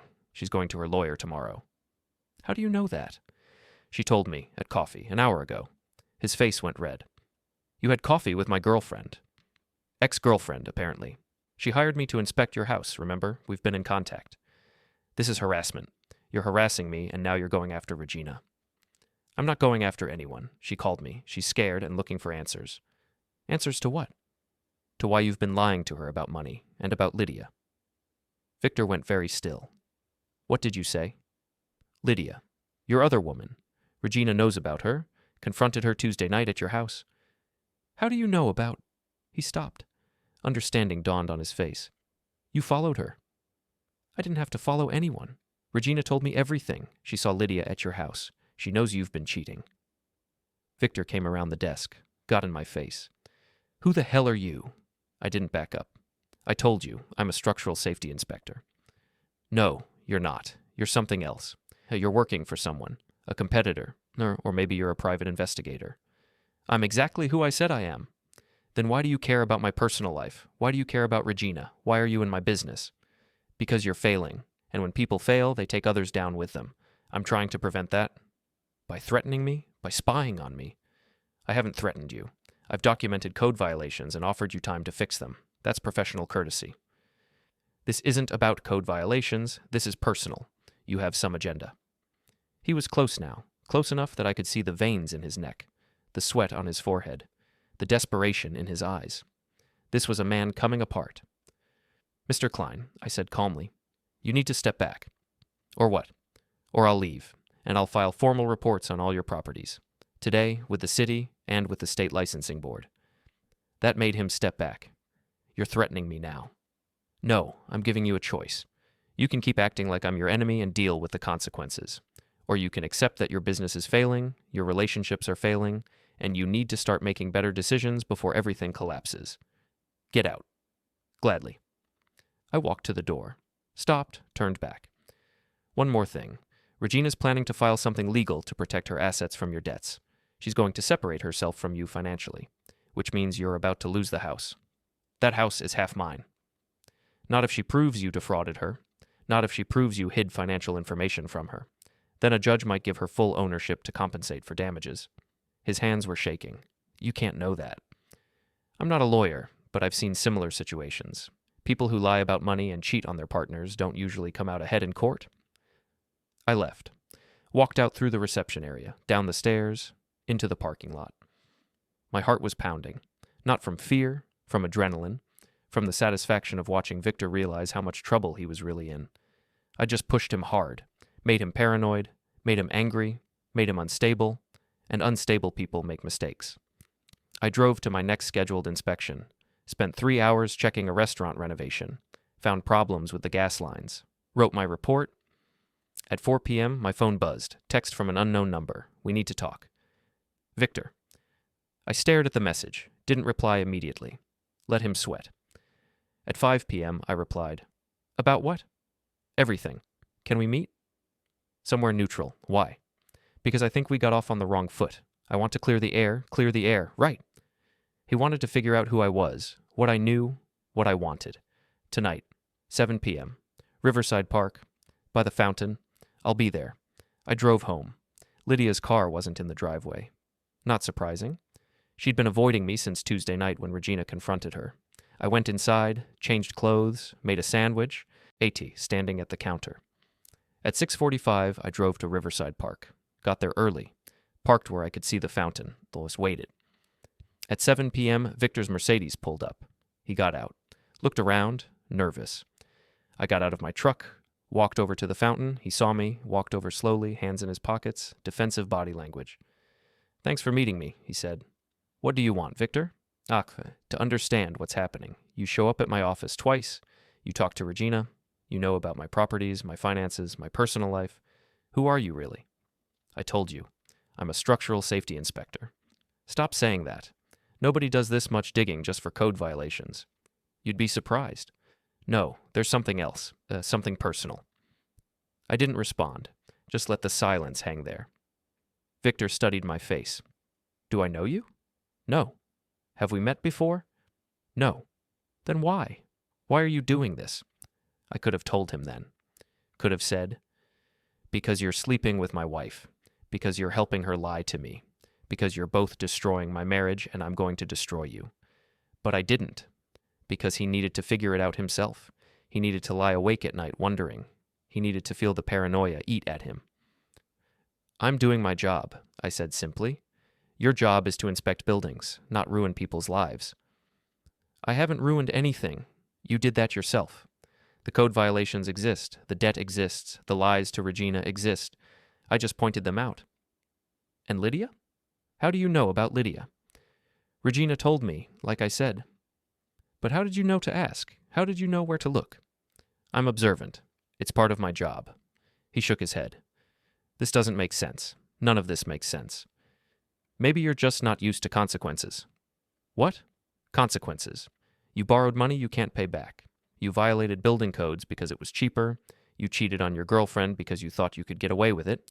And now everything's catching up to you. That's not my fault. That's just reality. Victor's face was getting red again. Who do you think you are? Some kind of moral authority? No. Just someone who's tired of watching people like you get away with things. People like me? People who think rules don't apply to them. People who lie and cheat and expect everyone else to clean up the mess. He stepped closer. You don't know anything about me. I know enough. You think you're better than me? I think I'm smarter than you. That did it. Victor's hand shot out, grabbed my jacket, pulled me close. You need to back off, he hissed. Whatever game you're playing, it ends now.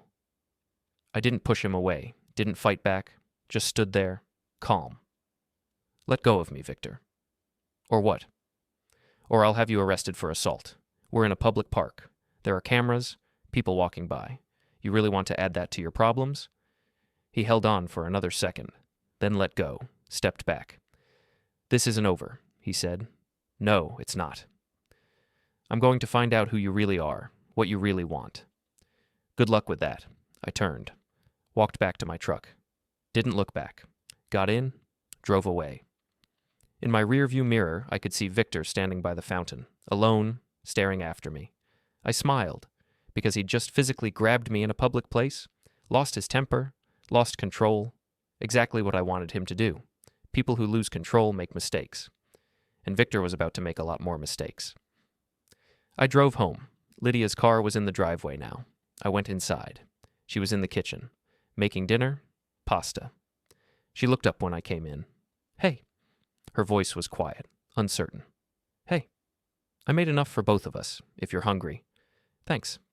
We sat at the table, ate in silence for a while. Then she said, Can we talk? About what? About us, about what's been happening. Okay. I know I've been distant. I know things have been weird between us, and I'm sorry. Why are you apologizing now? Because I don't want to lose you, Calder. I don't want our marriage to end. Is there a reason it would end? She looked down at her plate. I made some mistakes. What kind of mistakes? I got too focused on work, on clients, on proving I could be successful, and I neglected you, neglected us. That's it? Work? What else would it be? I set my fork down. Looked at her, really looked at her. Lydia, have you been seeing someone? Her face went pale. What? No. Why would you ask that? Because you're gone 2 nights a week. Because you lie about client meetings. Because someone confronted you Tuesday night at a house on Riverside Drive and you came home upset. She stood up. Who told you that? Does it matter? Yes, it matters. Who's been spying on me? Nobody's spying. I just pay attention. This is crazy. You're acting crazy. Am I? Then tell me the truth. Where were you Tuesday night? I had a client meeting. Where?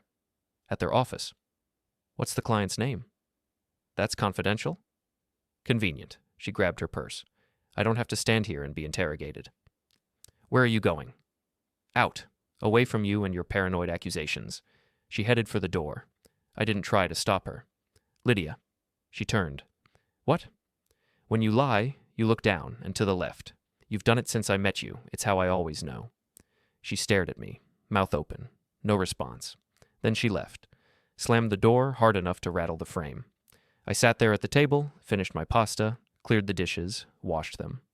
Then I went to my office, opened my laptop, made notes about Victor grabbing me, time, location, witnesses, made notes about Lydia's reaction, her lies, her defensive anger. Everything was accelerating now. Victor was losing control. Lydia was panicking. Regina was building her case. The structure was collapsing, and I was just watching it happen. No, that wasn't quite true. I wasn't just watching. I was applying pressure, right where the weak points were, and soon everything would come down. Friday morning, Lydia didn't come home. I woke up at 6. Her side of the bed was empty, hadn't been slept in. I checked my phone, no messages, no missed calls. I got ready for work, made coffee, waited. At 7:30, my phone buzzed. Text from Lydia, stayed at a hotel, need space to think. I replied, okay, no other response. Fine. I went to work. Had 3 inspections scheduled, did all 3, found violations at 2 of them, wrote my reports. At noon, my phone rang. Rowan. Hey man, you okay? He asked. You've been quiet this week. I'm fine, just dealing with some things. Lydia things? Yeah. You want to talk about it? Not really. Okay, but I'm here if you need me. I know, thanks. We hung up. I sat in my truck outside a warehouse I'd just inspected and thought about what Rowan had said. He was worried about me, thought I was falling apart. But I wasn't falling apart. I was more together than I'd been in months. For the first time in 17 years, I knew exactly what was happening. I wasn't hoping, I wasn't pretending, I wasn't lying to myself. I was just dealing with reality. At 2 p.m., I drove past Victor's office. His Mercedes wasn't there. I called Regina. Hello? It's Calder. How are you? Surviving. I met with my lawyer this morning. How did it go? She says I have options. I can file to protect my assets, possibly get the house in my name only, but it's going to be messy. I'm sorry. Don't be. This is better than finding out later, after he dragged me down completely. She paused. Can I ask you something? Sure. Yesterday when you met with Victor, what did you talk about? He wanted to know who I am, why I'm involved. What did you tell him? That I'm a structural inspector doing my job. He doesn't believe that? I know. So who are you really? I thought about how to answer. Regina deserved the truth, or at least part of it. I'm someone who doesn't like watching people get hurt, I said finally. That's not really an answer. It's the best answer I can give right now. She was quiet for a moment. Then, the woman, Lydia. Do you know her? Why do you ask? Because when you mentioned her name to Victor, you had this look, like it was personal. Smart.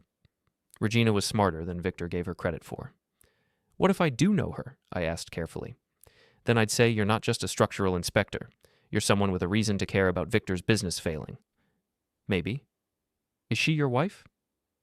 The question hung there. I could lie, but what was the point? Yes. Regina let out a long breath. So that's what this is about. Revenge. Justice. What's the difference? Revenge is emotional. Justice is making sure people face consequences for their actions. And you think what you're doing is justice? I think Victor made choices. He cheated on you.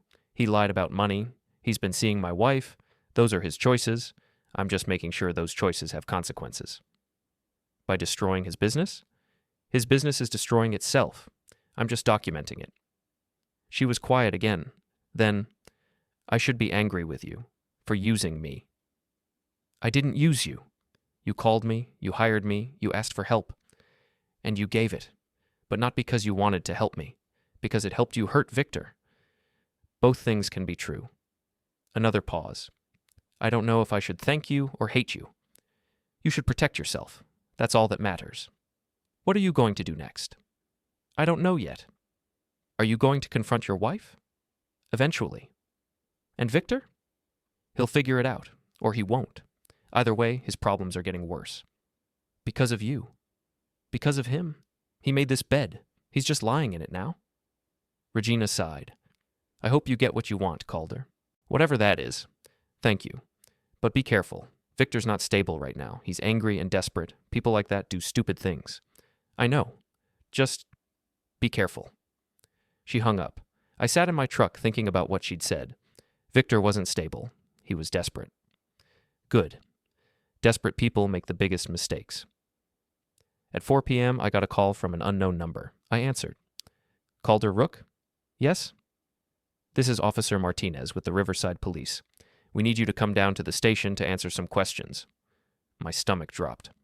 Questions about what? About an incident yesterday evening at Riverside Park. A man filed a complaint, says you threatened him. Victor. Of course. I'll be there in 20 minutes. Thank you, sir. I drove to the police station, went inside, waited at the front desk until Officer Martinez came out. He was young, maybe 30, professional. Mr. Rook, follow me. He led me to an interview room. Small, table, 2 chairs, the classic setup. Am I under arrest? I asked. No, sir. We just need to ask you some questions. You're free to leave any time. Okay. He sat down, opened a folder. Do you know a Victor Klein? Yes. How do you know him? I'm a structural safety inspector. His commercial properties have code violations. I've been trying to work with him to address them. And yesterday evening at Riverside Park, he asked me to meet him, said he wanted to talk, clear the air. What happened at that meeting? We talked. He got angry, grabbed my jacket. I told him to let go. He did. I left. He says you threatened him. I didn't. He says you told him you'd ruin his business unless he did what you wanted. That's not true. I told him he needed to fix his code violations or I'd file formal reports with the city. That's my legal obligation. He also says you've been harassing him, showing up at his office uninvited, contacting his girlfriend. His ex-girlfriend hired me to inspect their house. I've been in contact with her professionally. As for the office visits, I was trying to give him professional courtesy before filing official reports. Officer Martinez made notes. He seems to think you have some personal agenda against him. He's wrong. Is he? I looked at the officer carefully. Am I being charged with something? Not at this time. Then I'd like to leave. Just a few more questions. Mr. Klein mentioned that you seem to know a lot about his personal life, his relationships, his financial situation. I'm thorough in my research. When I'm inspecting properties, I look at ownership records, financial liens, any factors that might affect the building's maintenance or safety. That's your job? That's part of my job. And the personal information? About his girlfriend? About someone named Lydia? I stayed calm. His ex-girlfriend told me about their relationship problems, voluntarily, during our professional consultation. And Lydia? What about her? Mr. Klein says you mentioned her by name. How did you know about her? Regina mentioned her, said Victor had been seeing someone else. Officer Martinez studied me. Mr. Rook, is there something personal going on here, between you and Mr. Klein? No. Because he seems to think you're targeting him for some reason. I'm not targeting anyone. I'm doing my job. If he has a problem with that, he should fix his code violations. The officer made more notes, then closed his folder. Okay, that's all I need for now. But I'd recommend avoiding contact with Mr. Klein going forward. If he files a restraining order, things could get complicated. Understood. I stood up. Am I free to go? Yes, sir. Thank you for your cooperation. I left. Got in my truck. Sat there for a minute. Victor had called the police, filed a complaint, tried to make me the problem, but it hadn't worked. Because everything I'd told the officer was true. I hadn't threatened Victor, I hadn't harassed him, I'd done my job. If anything, Victor had assaulted me by grabbing my jacket. But I didn't mention that to the officer. I didn't need to. Because this proved what I already knew. Victor was desperate, scared, making mistakes, and desperate people always make things worse. I drove home. Lydia's car still wasn't there. I went inside, made dinner, ate alone, cleaned up. At 8 p.m., my phone buzzed. Text from Lydia. Can we talk? I'm at Mom's. Can you come here? I stared at the message, thought about it, then replied, On my way.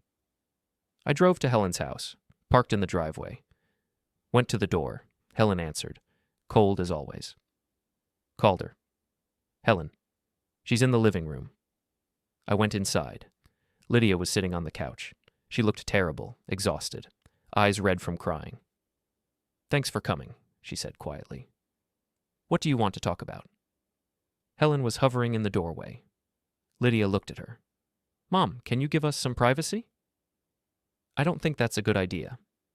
Mom, please. Helen glared at me, but she left. Went to the kitchen. Lydia waited until she was gone. Then, I'm sorry. For what? For everything. For lying. For staying out last night. For making you think I don't love you. Do you love me? Yes. Then why have you been seeing Victor Klein? She flinched. How did you? I know everything, Lydia. I know about the dinners, the calls, the texts. I know you go to his house twice a week. I know Regina confronted you. I know you've been lying for months. Tears started rolling down her face. Calder, just tell me the truth. For once, just tell me the truth. I made a mistake. That's not the truth.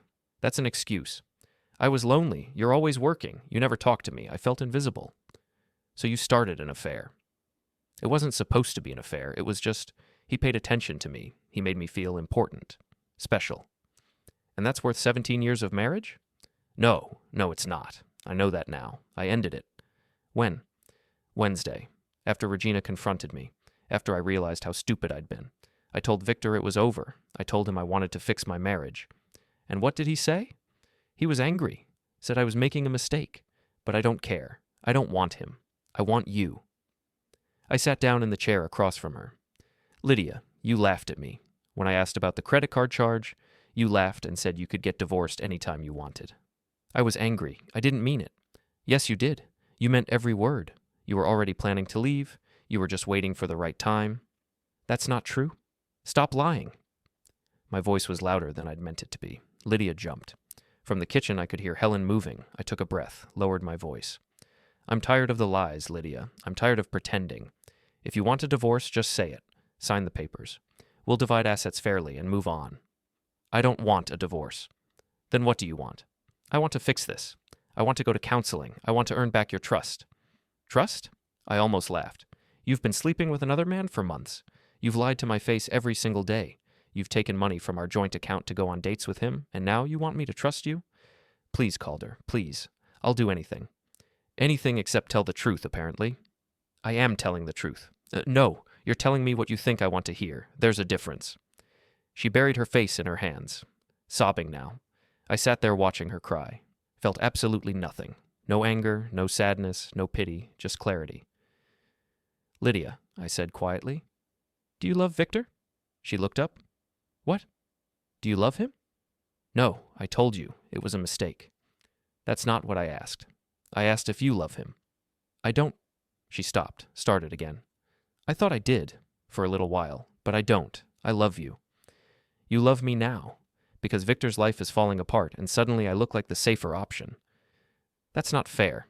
It's completely fair. You wanted to leave me for him, but now his girlfriend dumped him, his business is failing, and he's becoming a liability, so you came back to me, not because you want to be here, because you don't have anywhere else to go. That's not true. Isn't it? She couldn't answer. Because it was true. We both knew it was true. I stood up. I'm going home. When you're ready to have an honest conversation about divorce, let me know. Calder, wait. I'm done waiting, Lydia. I've been waiting for 8 months for you to care about our marriage. I'm not waiting anymore. I left. Walked past Helen in the kitchen. She didn't say anything. Got in my truck, drove home. My hands were shaking on the steering wheel. Not from anger, from release. Because I'd finally said it. Finally confronted her. Finally told her I knew. And she'd done exactly what I expected. Cried. Made excuses. Tried to manipulate me into feeling sorry for her. But I didn't feel sorry for her. I felt free, because now the mask was off. No more pretending, no more acting like everything was fine. Now we both knew where we stood, and where we stood was on opposite sides of a marriage that was already over. All that was left was making it official. Saturday morning, I woke up to my phone ringing. Unknown number, again. Hello? Mr. Rook, this is Janet Williamson. Clara Wentz gave me your number. I hope that's okay. Janet, Clara's friend from Riverside Drive, the one who'd noticed Lydia's car. It's fine. How can I help you? I heard you're a structural inspector. My husband and I are thinking about buying a house in our neighborhood, and we wanted to get it inspected before we make an offer. Clara said you were very thorough. I am? When are you looking to schedule? As soon as possible. The house has been on the market for a while, and we want to move fast if the inspection is clean. Which house? She gave me the address. Victor Klein's house. I sat up straighter. That house is co-owned by Regina Paulson and Victor Klein. Are they selling? Regina is. She called our realtor yesterday. Said she needs to sell quickly. I see. And she's selling it without Victor's consent? I don't know the details. Our realtor said it's complicated, but Regina has the right to list it. I thought fast. I can do the inspection, but I need to disclose something first. I've done work for Regina before, recently. If that's a conflict for you, actually, that makes me more comfortable. Clara said you were very professional with her HOA issues. Clara hadn't had HOA issues, but I didn't correct her. Okay, I can come by Monday morning, 9 a.m.? Perfect. Thank you, Mr. Rook. I hung up. Immediately called Regina. Hello? It's Calder. I just got a call from someone who wants to buy your house. Oh, Janet. Yes. I listed it yesterday. Without Victor? I have the legal right. My lawyer confirmed it. Since Victor moved out and I've been making the mortgage payments alone, I can list the property. He's going to fight you on this. Let him. He's got bigger problems. His strip mall just got shut down by the city. I paused. What? Code violations, fire safety. The city red-tagged it yesterday afternoon. All the tenants have to vacate. I hadn't reported those violations yet. I'd been giving Victor time, which meant someone else had reported them. Who filed the complaint? I asked. I don't know, but Victor called me screaming about it. Blamed me, said I was trying to destroy him. Are you? I'm protecting myself. There's a difference. Did you tell him I was involved with the inspections? No, I kept you out of it. But he's not stupid, Calder. He's going to figure out eventually that you're connected to all of this. Let him figure it out. Be careful. He's dangerous right now. I know. I hung up, sat there thinking. Someone had reported Victor's strip mall. Someone who knew about the violations. But who? I opened my laptop, checked the public records. The complaint had been filed Friday afternoon by Bridgestone Construction. The contractor Victor owed $40,000. The contractor had finally gotten tired of waiting for payment, so he'd retaliated by reporting the code violations, which meant Victor's problems weren't just coming from me anymore. They were coming from multiple directions. His whole world was collapsing. I spent Saturday cleaning the house, doing laundry, normal weekend tasks. Lydia didn't call, didn't text. Fine. Sunday morning, I went to church. First time in months. Sat in the back. Listened to the sermon.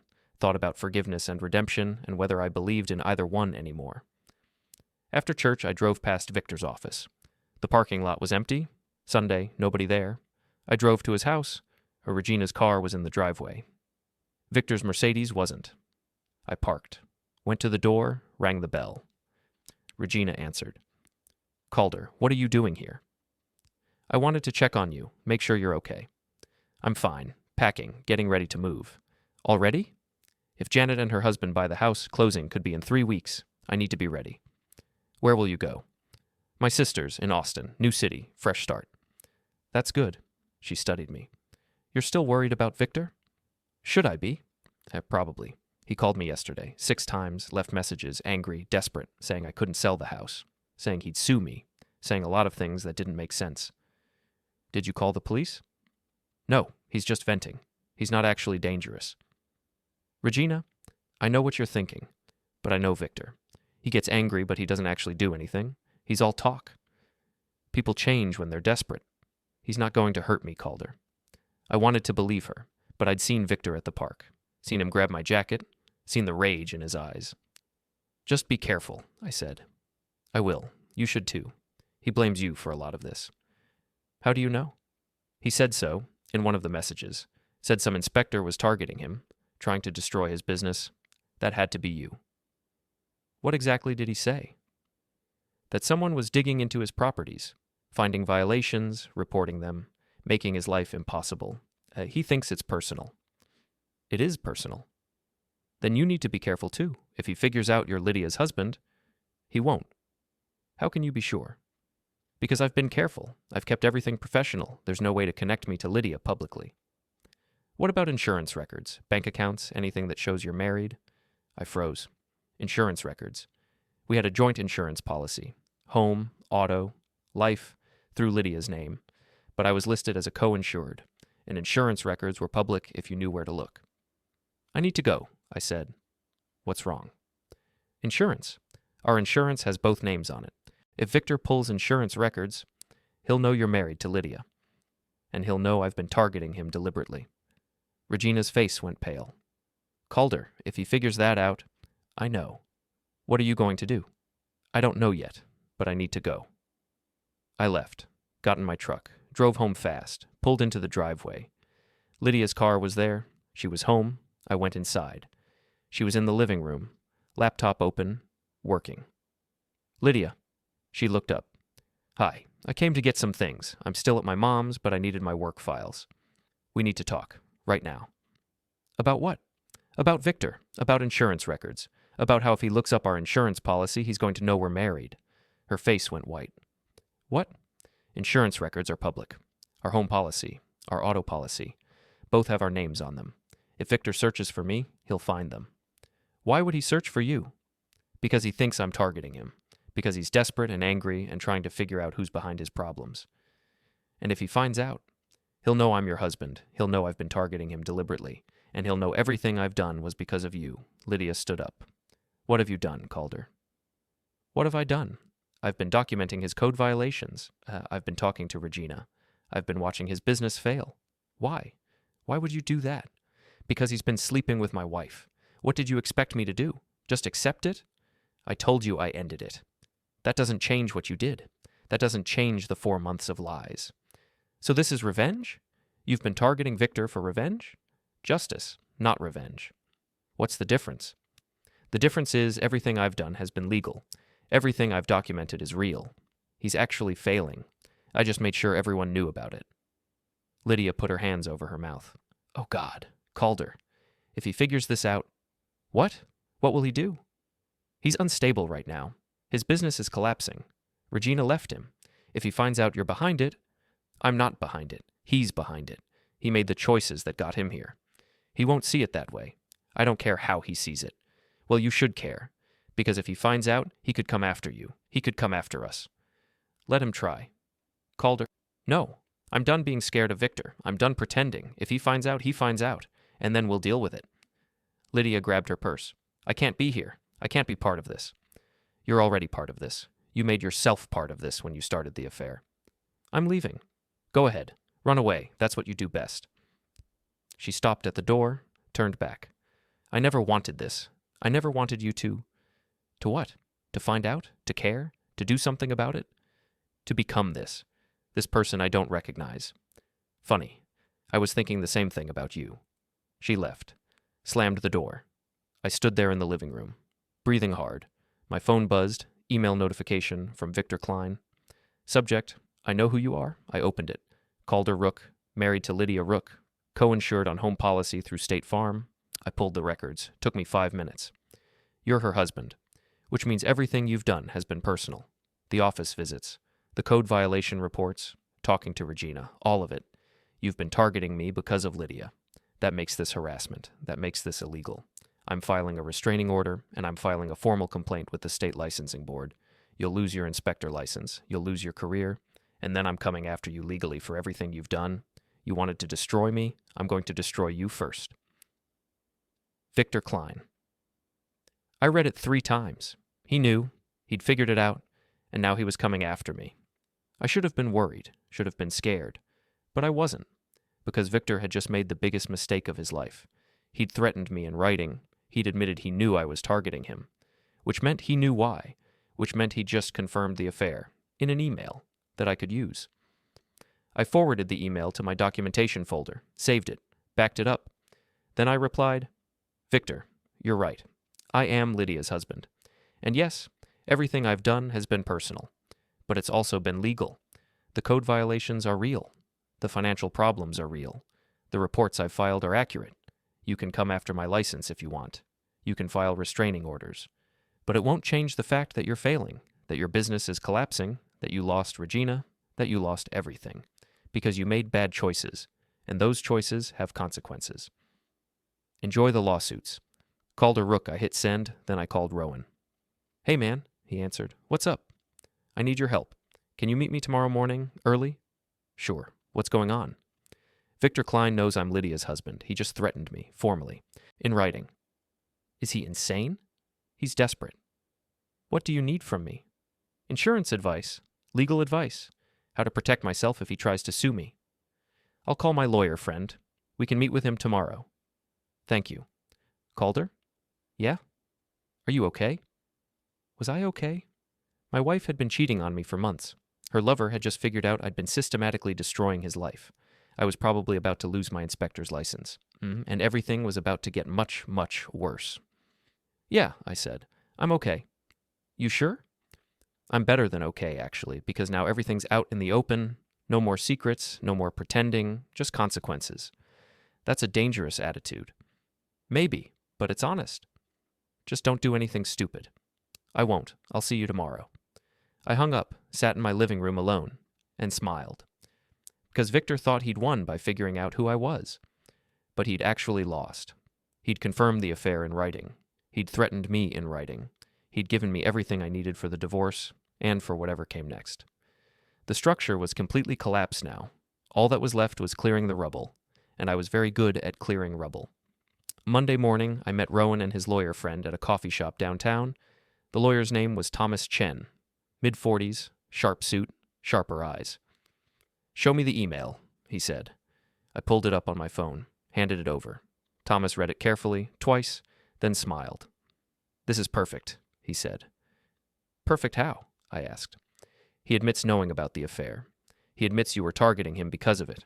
But more importantly, he threatens your livelihood. That's actionable." "What does that mean?" "It means if he files complaints with the licensing board or tries to sue you, you can countersue for harassment and emotional distress, and you can use this email as evidence that his complaints are retaliatory, not legitimate. So I'm protected. Mostly. But you need to stop all contact with him immediately. No more office visits, no more emails, nothing. Let him make the next move." "What if he gets violent?" Thomas looked at Rowan, then back at me. "Do you think he will?" "I don't know. His girlfriend says he's all talk. But I've seen him angry, desperate. If you feel threatened, file for a restraining order yourself. Beat him to it." "That seems extreme." "So does systematically destroying someone's business because he's sleeping with your wife." "Fair point." "What about the divorce?" I asked. "His email confirms the affair. Combined with whatever other evidence you have, Lydia won't get much in the settlement, especially if you can prove she was using marital funds for the affair."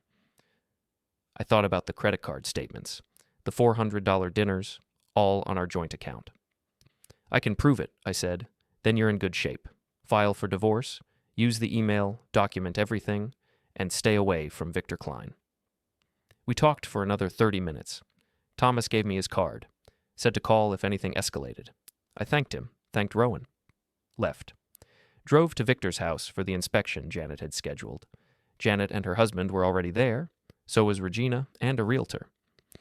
"Mr. Rook," Janet said, "thank you for coming." "Of course." I spent 2 hours inspecting the house. Foundation, roof, electrical, plumbing, everything. The house was solid, no structural issues. I'd known that from last time, but I needed to be thorough. When I finished, I gave Janet my report. "Everything looks good," I said.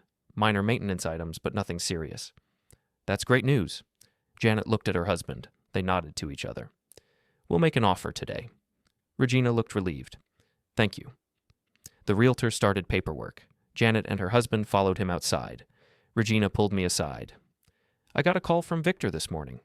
"What did he say?" "That he knows you're Lydia's husband, that you've been targeting him, that I helped you." "What did you tell him?" "The truth, that you were just doing your job, that I hired you professionally, that I didn't know about you and Lydia until recently. Did he believe you? I don't think so. He's convinced we're all conspiring against him. Let him think that. Calder, he's getting worse. The things he said on the phone? She shook her head. I'm worried about what he might do. Has he threatened you? Not directly, but the tone, the anger, it's different now. File a restraining order. I don't want to escalate things. Regina, his life is falling apart. His business is failing. You're selling his house. He knows I've been targeting him. He's got nothing left to lose. People with nothing left to lose are dangerous. She looked scared. What should I do? File the restraining order. Move to your sister's early. Get out before he does something stupid. I can't leave before closing. Yes, you can. Let the realtor handle it. You don't need to be here. She thought about it, then nodded. Okay, I'll call my sister today. Good. I left, got in my truck, drove toward home. My phone rang. Unknown number. Hello? You think you're smart. Victor's voice, shaking with rage. You think you won. Victor, you destroyed my business. You turned Regina against me. You took everything. I didn't take anything. You lost it yourself. No, you targeted me, deliberately, because of Lydia. Yes. You admit it? I admit that I documented real code violations at your properties. I admit that I talked to Regina professionally. I admit that I watched your business fail. All of that is true. You're trying to destroy me. I'm just making sure you face consequences for your choices. My choices? What about Lydia's choices? She came to me. She pursued me.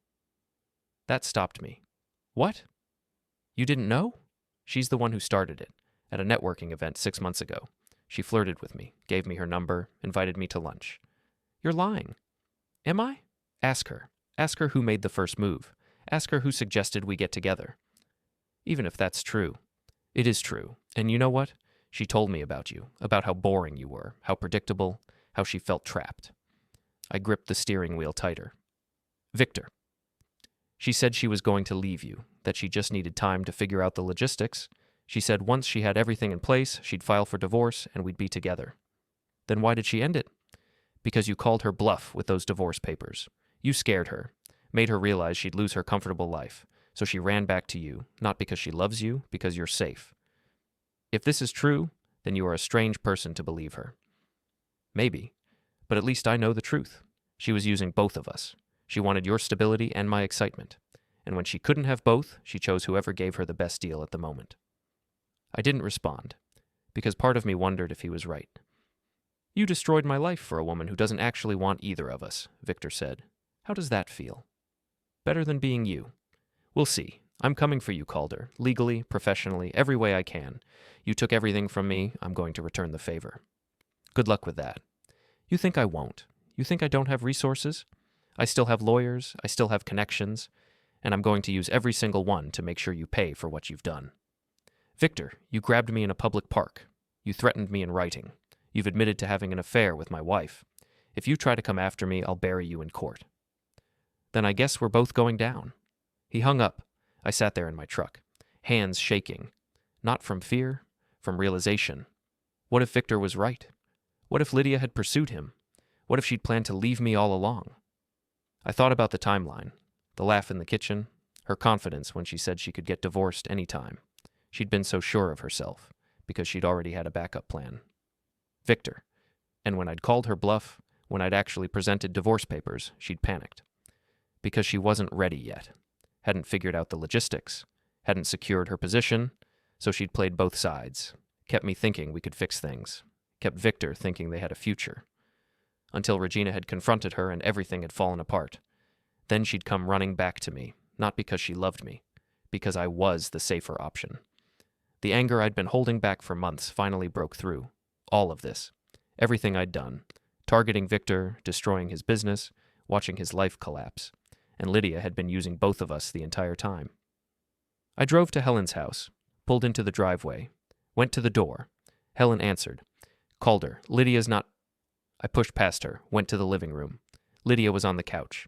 She looked up, saw my face, stood up. Calder, what? Who pursued who? I asked. What? Victor said you pursued him, that you made the first move, that you told him you were planning to leave me. Is that true? She went pale. He's lying. Is it true? Calder. Answer the question. Helen was in the doorway.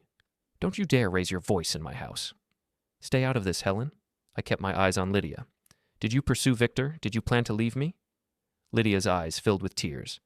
It wasn't like that. So it's true. I was confused. I didn't know what I wanted. You wanted to leave me for him, but you wanted to make sure everything was set up first. Make sure you'd get a good settlement. Make sure you had somewhere to land. That's not, don't lie to me anymore. I'm done with the lies. She started crying. Helen moved toward her. I thought I loved him, Lydia said quietly.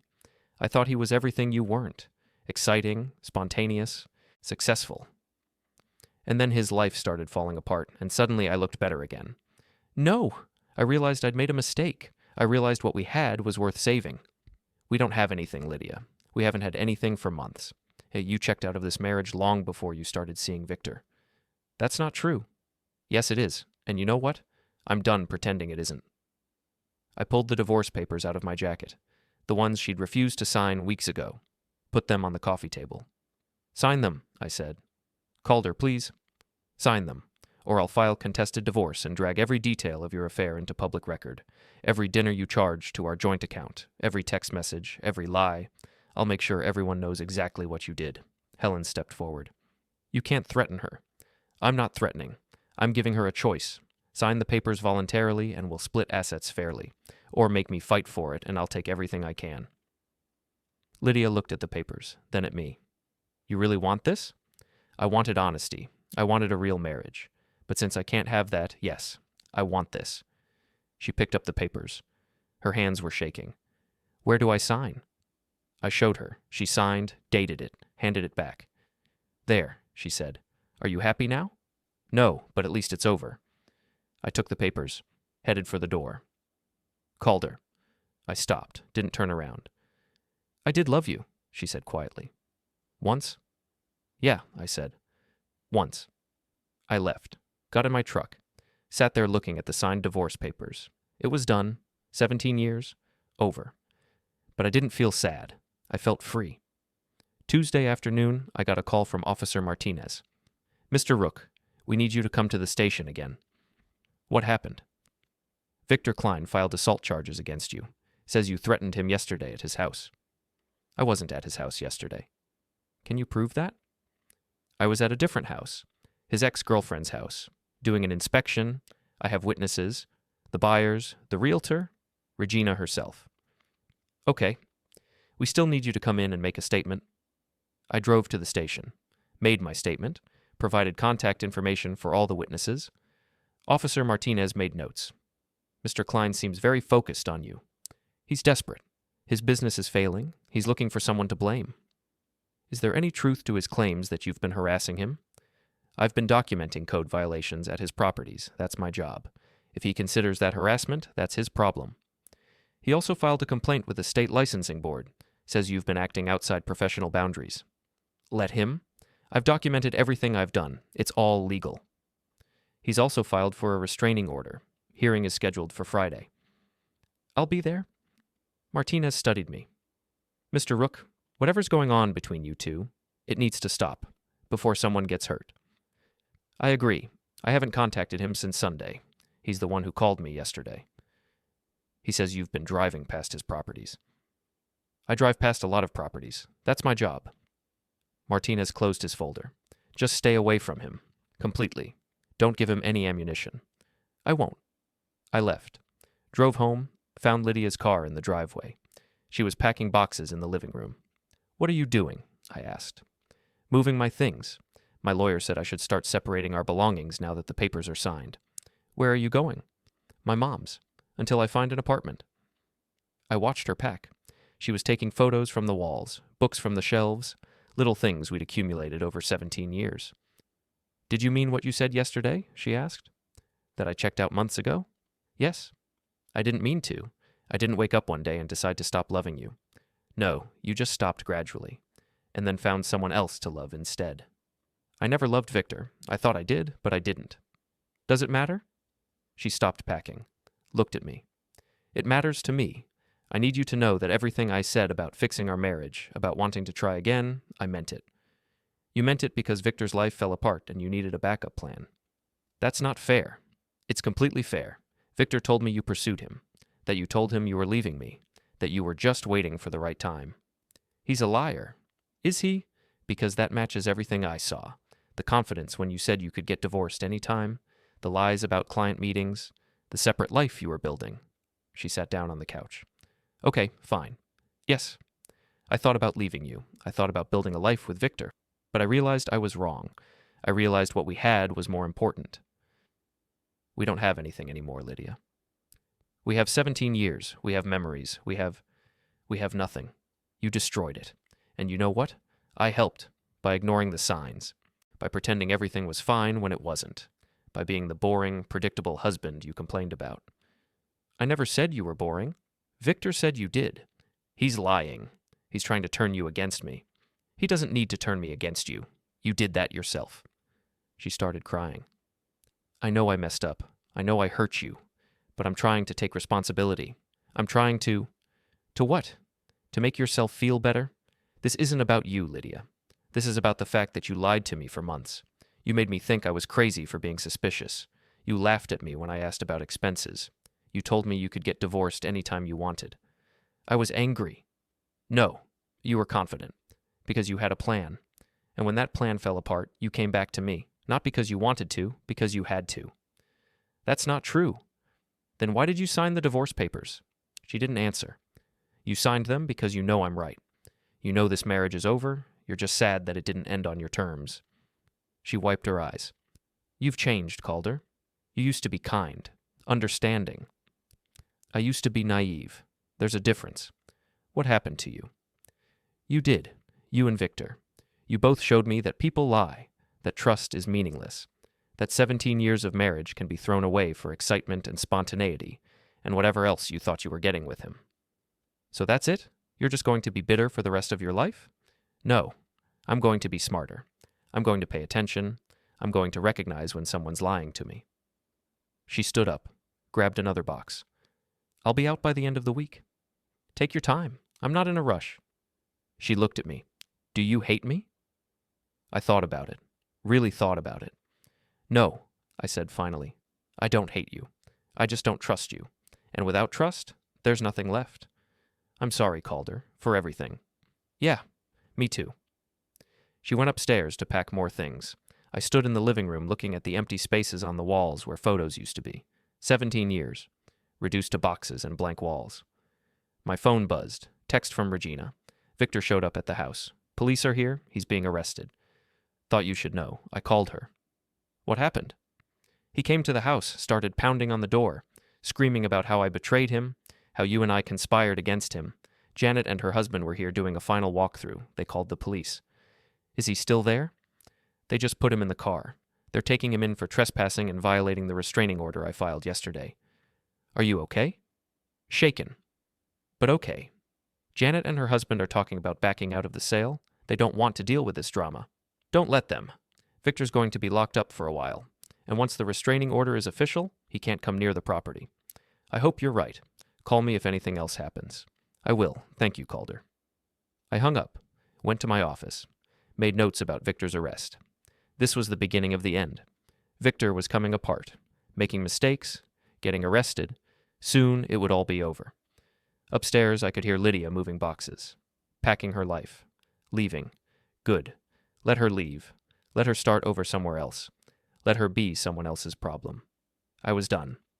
Friday morning, I went to the restraining order hearing, both mine against Victor and his against me. Victor showed up in an orange jumpsuit, still in custody from the Tuesday arrest. He looked terrible, unshaven, exhausted, broken. His lawyer made arguments, said I'd been harassing Victor for months, stalking him, destroying his business deliberately. My lawyer presented evidence. The code violations were real. The inspections were legitimate. My communications were professional.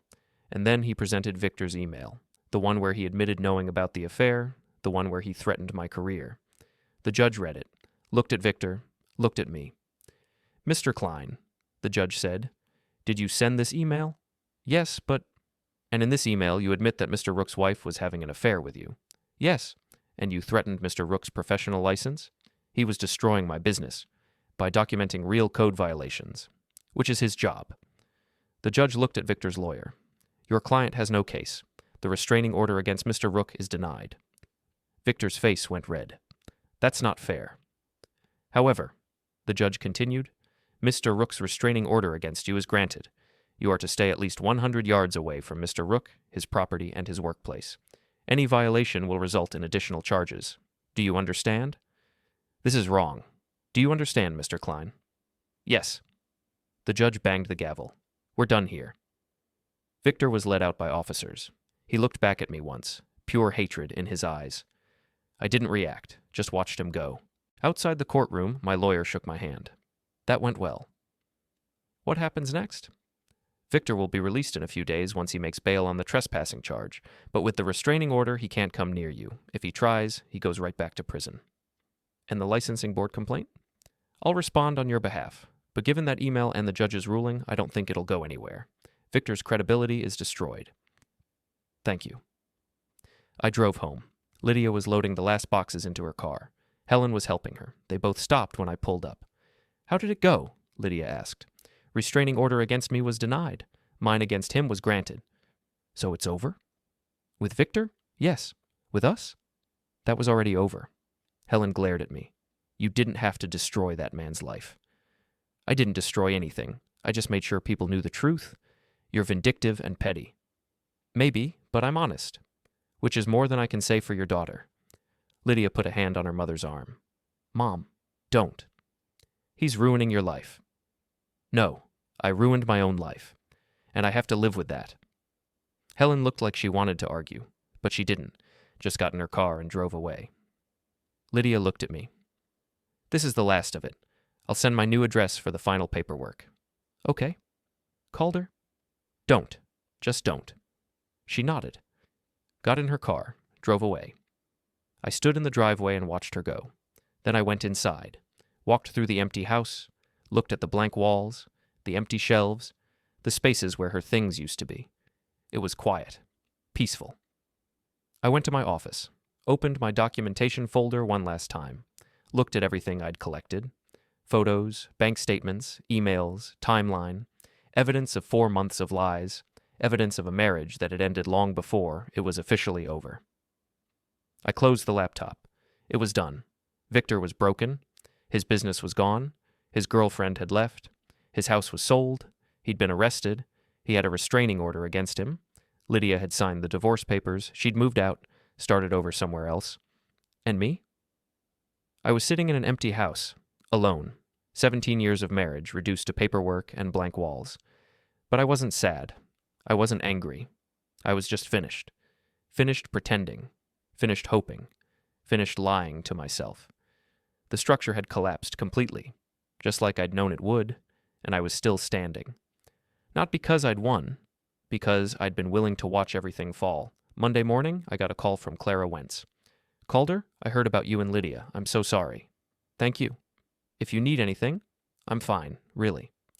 Well, if you're looking for something to keep you busy, the HOA needs a new safety inspector for the neighborhood. Interested? I smiled. Yeah, I think I am. 3 weeks later, Janet and her husband closed on Victor's old house. Regina moved to Austin, started fresh. Victor's strip mall was condemned. His office building went into foreclosure.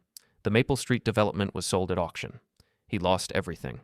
The state licensing board investigated his properties and found dozens of violations. He lost his real estate license, lost his business, lost his future. Last I heard, he was living in a rental apartment, working retail, starting over at the bottom. And Lydia? She got an apartment across town, kept her marketing business, moved on with her life. We finalized the divorce in December, split the assets, split the accounts, split 17 years into 2 separate lives. I saw her once after that, at the grocery store. She pretended not to see me. I returned the favor, because there was nothing left to say. She'd made her choices, I'd made mine, and we both had to live with the consequences. I kept working, kept inspecting buildings, kept finding the cracks before they became catastrophic.